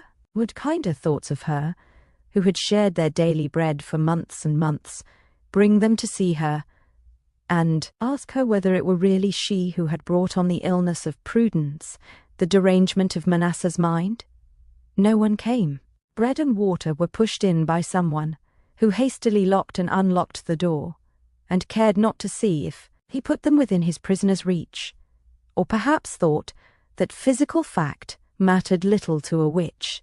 It was long before Lois could reach them, and she had something of the natural hunger of youth left in her still, which prompted her, lying her length on the floor, to weary herself with efforts to obtain the bread. After she had eaten some of it, the day began to wane, and she thought she would lay her down and try to sleep. But before she did so, the gaoler heard her singing the evening hymn, "Glory to thee, my God, this night, for all the blessings of the light." And a dull thought came into his dull mind, that she was thankful for few blessings, if she could tune up her voice to sing praises after this day of what, if she were a witch, was shameful detection in abominable practices, and if not, well, his mind stopped short at this point in his wondering contemplation. Lois knelt down and said the Lord's Prayer, pausing just a little before one clause, that she might be sure that in her heart of hearts she did forgive. Then she looked at her ankle, and the tears came into her eyes once again, but not so much because she was hurt, as because men must have hated her so bitterly before they could have treated her thus. Then she lay down and fell asleep. The next day she was led before Mr. Hathorne and Mr. Kerwin, justices of Salem, to be accused legally and publicly of witchcraft. Others were with her, under the same charge, and when the prisoners were brought in, they were cried out at by the abhorrent crowd. The 2 tappers, Prudence, and 1 or 2 other girls of the same age were there, in the character of victims of the spells of the accused. The prisoners were placed about 7 or 8 feet from the justices, and the accusers between the justices and them. The former were then ordered to stand right before the justices. All this Lois did at their bidding, with something of the wondering docility of a child, but not with any hope of softening the hard, stony look of detestation that was on all the countenances around her, save those that were distorted by more passionate anger. Then an officer was bidden to hold each of her hands, and Justice Hathorne bade her keep her eyes continually fixed on him, for this reason, which, however, was not told to her, lest, if she looked on Prudence, the girl might either fall into a fit, or cry out that she was suddenly and violently hurt. If any heart could have been touched of that cruel multitude, they would have felt some compassion for the sweet young face of the English girl, trying so meekly to do all that she was ordered, her face quite white, yet so full of sad gentleness, her grey eyes, a little dilated by the very solemnity of her position, fixed with the intent look of innocent maidenhood on the stern face of Justice Hathorne. And thus they stood in silence, 1 breathless minute. Then they were bidden to say the Lord's Prayer. Lois went through it as if alone in her cell, but, as she had done alone in her cell the night before, she made a little pause before the prayer to be forgiven as she forgave. And at this instant of hesitation, as if they had been on the watch for it, they all cried out upon her for a witch, and when the clamour ended the justices bade Prudence Hickson come forwards. Then Lois turned a little to one side, wishing to see at least one familiar face, but when her eyes fell upon Prudence, the girl stood stock still, and answered no questions, nor spoke a word, and the justices declared that she was struck dumb by witchcraft. Then some behind took Prudence under the arms, and would have forced her forwards to touch Lois, possibly esteeming that as a cure for her being bewitched. But Prudence had hardly been made to take 3 steps before she struggled out of their arms, and fell down writhing as in a fit, calling out with shrieks, and entreating Lois to help her, and save her from her torment. Then all the girls began to tumble down like swine, to use the words of an eyewitness, and to cry out upon Lois and her fellow prisoners. These last were now ordered to stand with their hands stretched out, it being imagined that if the bodies of the witches were arranged in the form of a cross, they would lose their evil power. By and by Lois felt her strength going, from the unwonted fatigue of such a position, which she had borne patiently until the pain and weariness had forced both tears and sweat down her face, and she asked in a low, plaintive voice if she might not rest her head for a few moments against the wooden partition. But Justice Hathorn told her she had strength enough to torment others, and should have strength enough to stand. She sighed a little, and bore on, the clamour against her and the other accused increasing every moment. The only way she could keep herself from utterly losing consciousness was by distracting herself from present pain and danger, and saying to herself verses of the Psalms as she could remember them, expressive of trust in God. At length she was ordered back to jail, and dimly understood that she and others were sentenced to be hanged for witchcraft. Many people now looked eagerly at Lois, to see if she would weep at this doom. If she had had strength to cry, it was just possible that it might, have been considered a plea in her favour, for witches could not shed tears, but she was too exhausted and dead.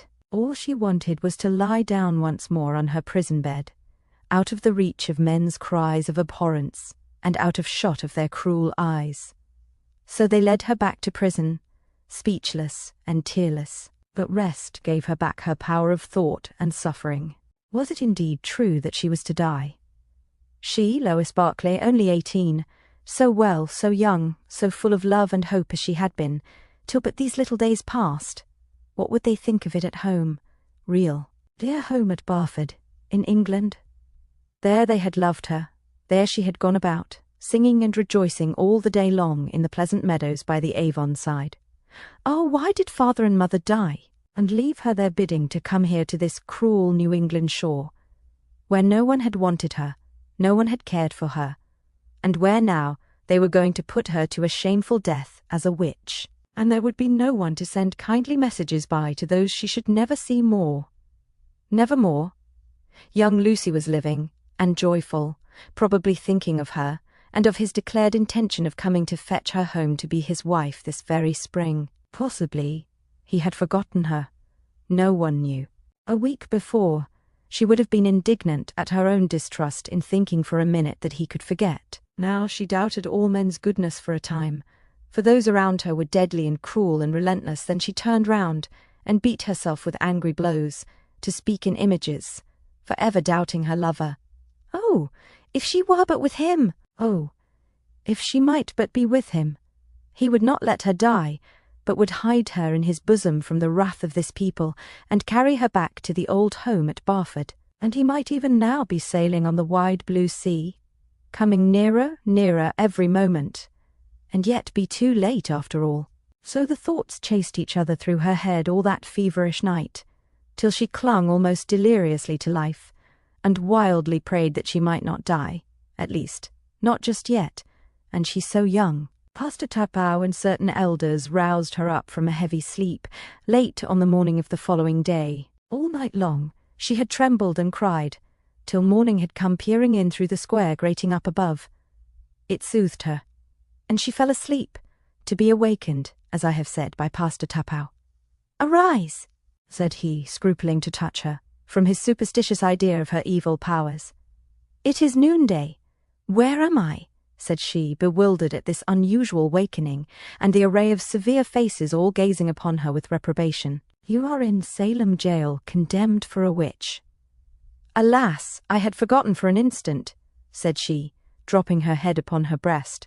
"She has been out on a devilish ride all night long, doubtless, and is weary and perplexed this morning," whispered one, in so low a voice that he did not think she could hear, but she lifted up her eyes and looked at him with mute reproach. "We are come," said Pastor Tapau, "to exhort you to confess your great and manifold sin." "My great and manifold sin," repeated Lois to herself, shaking her head. "Yea, your sin of witchcraft.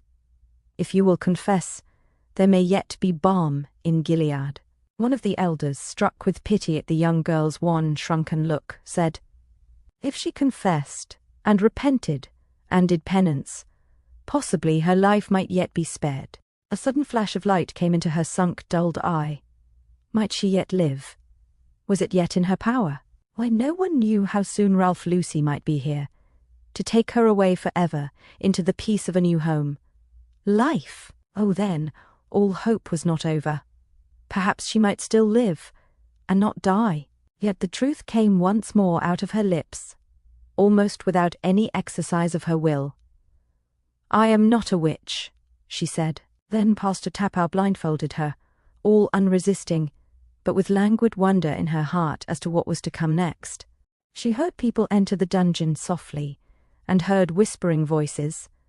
Then her hands were lifted up and made to touch someone near, and in an instant she heard a noise of struggling, and the well-known voice of Prudence shrieking out in one of her hysterical fits, and screaming to be taken away and out of that place. It seemed to Lois as if some of her judges must have doubted of her guilt, and demanded yet another test. She sat down heavily on her bed, thinking she must be in a horrible dream, so compassed about with dangers and enemies did she seem. Those in the dungeon, and by the oppression of the air she perceived that they were many, kept on eager talking in low voices. She did not try to make out the sense of the fragments of sentences that reached her dulled brain, till, all at once, a word or two made her understand they were discussing the desirableness of applying the whip or the torture to make her confess, and reveal by what means the spell she had cast upon those whom she had bewitched could be dissolved. A thrill of affright ran through her, and she cried out beseechingly, "I beg you, sirs, for God's mercy's sake, that you do not use such awful means. I may say anything, nay, I may accuse anyone if I am subjected to such torment as I have heard tell about. For I am but a young girl, and not very brave, or very good, as some are." It touched the hearts of one or two to see her standing there, the tears streaming down from below the coarse handkerchief tightly bound over her eyes, the clanking chain fastening the heavy weight to the slight ankle, the two hands held together as if to keep down a convulsive motion. "Look," said one of these, "she is weeping. They say no witch can weep tears." But another scoffed at this test, and bade the first remember how those of her own family, the Hicksons even, bore witness against her. Once more she was bidden to confess. The charges, esteemed by all men as they said to have been proven against her, were read over to her, with all the testimony borne against her in proof thereof. They told her that, considering the godly family to which she belonged, it had been decided by the magistrates and ministers of Salem that he should have her life spared if she would own her guilt, make reparation, and submit to penance, but that if not, she, and others convicted of witchcraft, along with her, were to be hung in Salem marketplace on the next Thursday morning, Thursday being market day. And when they had thus spoken, they waited silently for her answer. It was a minute or two before she spoke. She had sat down again upon the bed meanwhile, for indeed she was very weak. She asked, "May I have this handkerchief unbound from my eyes? For indeed, sirs, it hurts me." The occasion for which she was blindfolded being over, the bandage was taken off, and she was allowed to see. She looked pitifully at the stern faces around her, in grim suspense as to what her answer would be. Then she spoke. "Sirs, I must choose death with a quiet conscience, rather than life to be gained by a lie. I am not a witch. I know not hardly what you mean when you say I am. I have done many, many things very wrong in my life, but I think God will forgive me them for my Saviour's sake."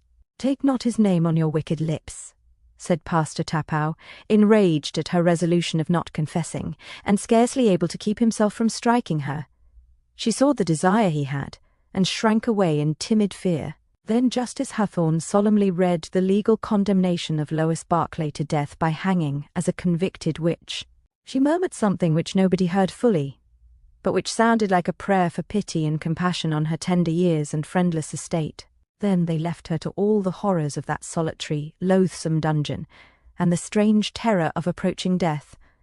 Outside the prison walls, the dread of the witches, and the excitement against witchcraft, grew with fearful rapidity. Numbers of women, and men too, were accused, no matter what their station of life and their former character had been. On the other side, it is alleged that upwards of 50 persons were grievously vexed by the devil, and those to whom he had imparted of his power for vile and wicked considerations. How much of malice, distinct, unmistakable personal malice, was mixed up with these accusations, no one can now tell.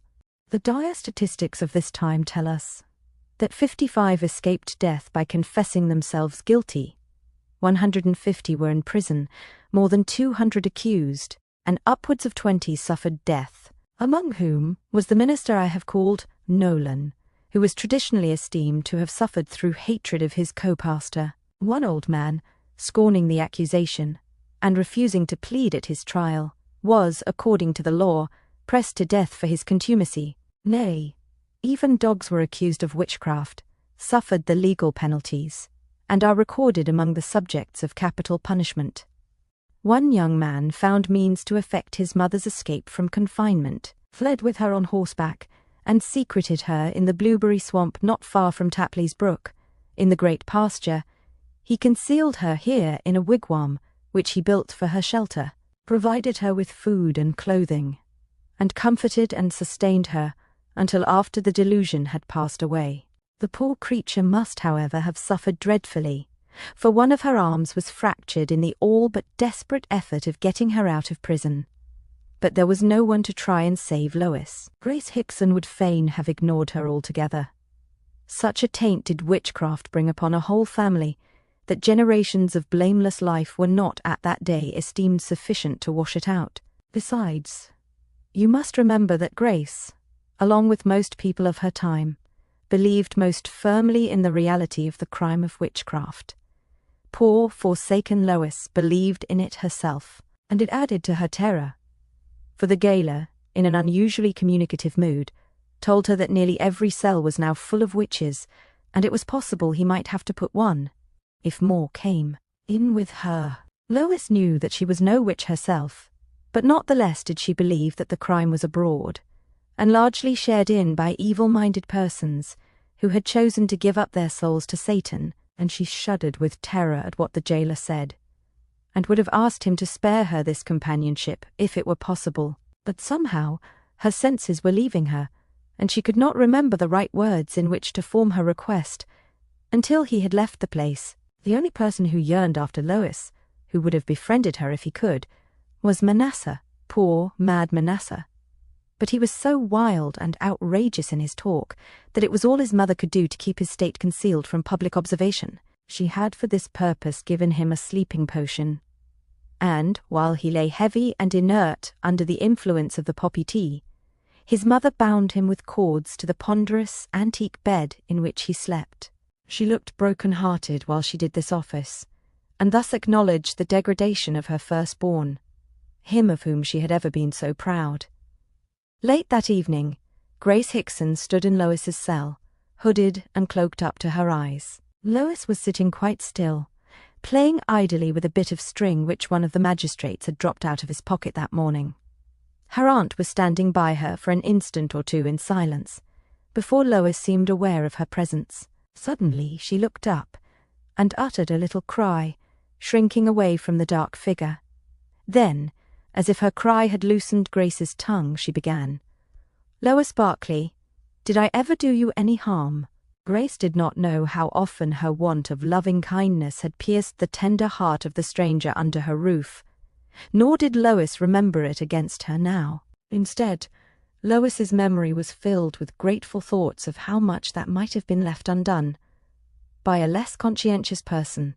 Her aunt had done for her, and she half stretched out her arms as to a friend in that desolate place, while she answered, "Oh, no, no, you were very good, very kind." But Grace stood immovable.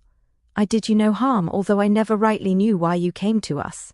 "I was sent by my mother on her deathbed," moaned Lois, covering her face. It grew darker every instant. Her aunt stood still and silent, "Did any of mine ever wrong you?" she asked after a time. "No, no, never," till Prudence said, "Oh, Aunt, do you think I am a witch?" And now Lois was standing up, holding by Grace's cloak, and trying to read her face. Grace drew herself ever so little away from the girl, whom she dreaded, and yet sought to propitiate. Wiser than I, godlier than I, have said it. But oh, Lois, Lois, he was my firstborn.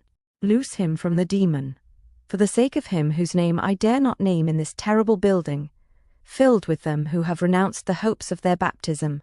Loose Manasseh from his awful state, if ever I or mine did you a kindness. "You ask me for Christ's sake," said Lois. "I can name that holy name. For oh, Aunt, indeed, and in holy truth, I am no witch, and yet I am to die, to be hanged. Aunt, do not let them kill me. I am so young, and I never did anyone any harm that I know of." "Hush, for very shame. This afternoon I have bound my firstborn with strong cords, to keep him from doing himself or us a mischief. He is so frenzied. Lois Barclay, look here." And Grace knelt down at her niece's feet, and joined her hands as if in prayer. "I am a proud woman. God forgive me. And I never thought to kneel to any save to him, and now I kneel at your feet, to pray you to release my children, more especially my son Manasseh, from the spells you have put upon them. Lois, hearken to me, and I will pray to the Almighty for you, if yet there may be mercy. I cannot do it. I never did you or yours any wrong. How can I undo it? How can I?" And she wrung her hands in intensity of conviction of the inutility of aught she could do. Here Grace got up, slowly, stiffly, and sternly. She stood aloof from the chained girl, in the remote corner of the prison cell near the door, ready to make her escape as soon as she had cursed the witch, who would not, or could not, undo the evil she had wrought. Grace lifted up her right hand, and held it up on high, as she doomed Lois to be accursed forever, for her deadly sin, and her want of mercy even at this final hour. And lastly, she summoned her to meet her at the judgment seat, and answer for this deadly injury done to both souls and bodies of those who had taken her in, and received her when she came to them an orphan and a stranger. Until this last summons, Lois had stood as one who hears her sentence, and can say nothing against it, for she knows all would be in vain. But she raised her head when she heard her aunt speak of the judgment seat, and at the end of Grace's speech, she too lifted up her right hand, as if solemnly pledging herself by that action, and replied, "Aunt, I will meet you there, and there you will know my innocence of this deadly thing. God have mercy on you and yours." Her calm voice maddened Grace, and making a gesture, as if she plucked up a handful of dust of the floor and threw it at Lois, she cried, "Witch, witch, ask mercy for thyself. I need not your prayers. Witches' prayers are read backwards. I spit at thee and defy thee." And so she went away. Lois sat moaning that whole night through. "God comfort me, God strengthen me," was all she could remember to say. She just felt that want, nothing more. All other fears and wants seemed dead within her. And when the jailer brought in her breakfast the next morning, he reported her as gone silly, for indeed she did not seem to know him, but kept rocking herself to and fro, and whispering softly to herself, smiling a little from time to time. But God did comfort her, and strengthen her too late on that Wednesday afternoon. They thrust another witch into her cell, bidding the two, with opprobrious words, keep company together. The newcomer fell prostrate with the push given her from without, and Lois, not recognizing anything but an old ragged woman lying helpless on her face on the ground, lifted her up, and lo, it was Natty, dirty, filthy indeed, mud-pelted, stone-bruised, beaten, and all, astray in her wits, with the treatment she had received from the mob outside. Lois held her in her arms, and softly wiped the old brown wrinkled face with her apron, crying over it, as she had hardly yet cried over her own sorrows. For hours she tended the old Indian woman, tended her bodily woes, and as the poor scattered senses of the savage creature came slowly back, Lois gathered her infinite dread of the morrow, when she too, as well as Lois, was to be led out to die, in face of all that infuriated crowd. Lois sought in her own mind for some source of comfort for the old woman, who shook like one in the shaking palsy at the dread of death. And such a death! When all was quiet through the prison, in the deep, dead midnight, the gaoler outside the door heard Lois telling, as if to a young child, the marvellous and sorrowful story of one who died on the cross for us and for our sakes. As long as she spoke, the Indian woman's terror seemed lulled, but the instant she paused, for weariness, Natty cried out afresh, as if some wild beast were following her close through the dense forests in which she had dwelt in her youth. And then Lois went on, saying all the blessed words she could remember, and comforting the helpless Indian woman with the sense of the presence of a heavenly friend. And in comforting her, Lois was comforted; in strengthening her, Lois was strengthened. The morning came, and the summons to come forth and die came. They who entered the cell found Lois asleep, her face resting on the slumbering old woman, whose head she still held in her lap. She did not seem clearly to recognize where she was. When she awakened, the silly look had returned to her wan face. All she appeared to know was that somehow or another, through some peril or another, she had to protect the poor Indian woman. She smiled faintly when she saw the bright light of the April day, and put her arm round Natty, and tried to keep the Indian quiet with hushing, soothing words of broken meaning, and holy fragments of the Psalms. Natty tightened her hold upon Lois as they drew near the gallows, and the outrageous crowd below began to hoot and yell. Lois redoubled her efforts to calm and encourage Natty, apparently unconscious that any of the opprobrium, the hootings, the stones, the mud, was directed towards her herself. But when they took Natty from her arms and led her out to suffer first, Lois seemed all at once to recover her sense of the present terror. She gazed wildly around, stretched out her arms as if to some person in the distance, who was yet visible to her, and cried out once with a voice that thrilled through all who heard it, "Mother!" Directly afterwards the body of Lois the witch swung in the air, and everyone stood, with hushed breath, with a sudden wonder, like a fear of deadly crime, fallen upon them. The stillness and the silence were broken by one crazed and mad, who came rushing up the steps of the ladder, and caught Lois's body in his arms, and kissed her lips with wild passion.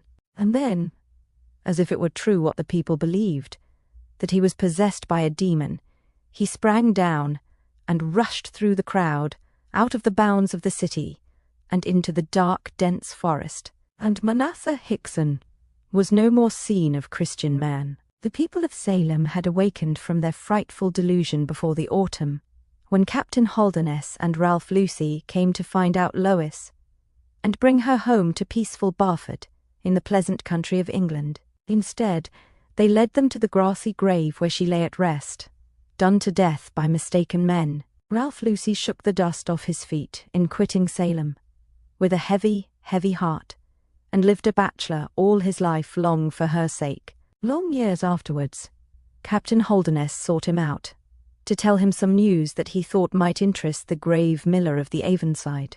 Captain Holderness told him that in the previous year, it was then 1713, the sentence of excommunication against the witches of Salem was ordered, in godly sacramental meeting of the church, to be erased and blotted out, and that those who met together for this purpose humbly requested the merciful God would pardon whatsoever sin, error, or mistake was in the application of justice, through our merciful high priest, who knoweth how to have compassion on the ignorant, and those that are out of the way.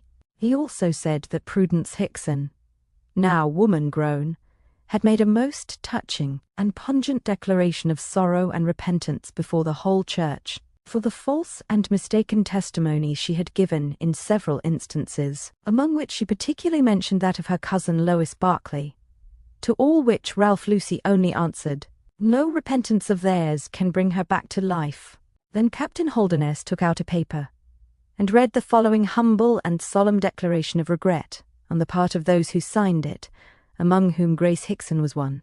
We, whose names are undersigned, being in the year 1692, called to serve as jurors in court of Salem, on trial of many who were by some suspected guilty of doing acts of witchcraft upon the bodies of sundry persons, we confess that we ourselves were not capable to understand, nor able to withstand, the mysterious delusions of the powers of darkness and prince of the air, but were, for want of knowledge in ourselves, and better information from others, prevailed with to take up with such evidence against the accused, as on further consideration and better information we justly fear was insufficient for the touching the lives of any doit. Whereby we fear we have been instrumental, with others, though ignorantly and unwittingly, to bring upon ourselves and this people of the Lord the guilt of innocent blood, which sin, the Lord saith in Scripture, he would not pardon. 2 Kings 4. That is, we suppose, in regard of his temporal judgments.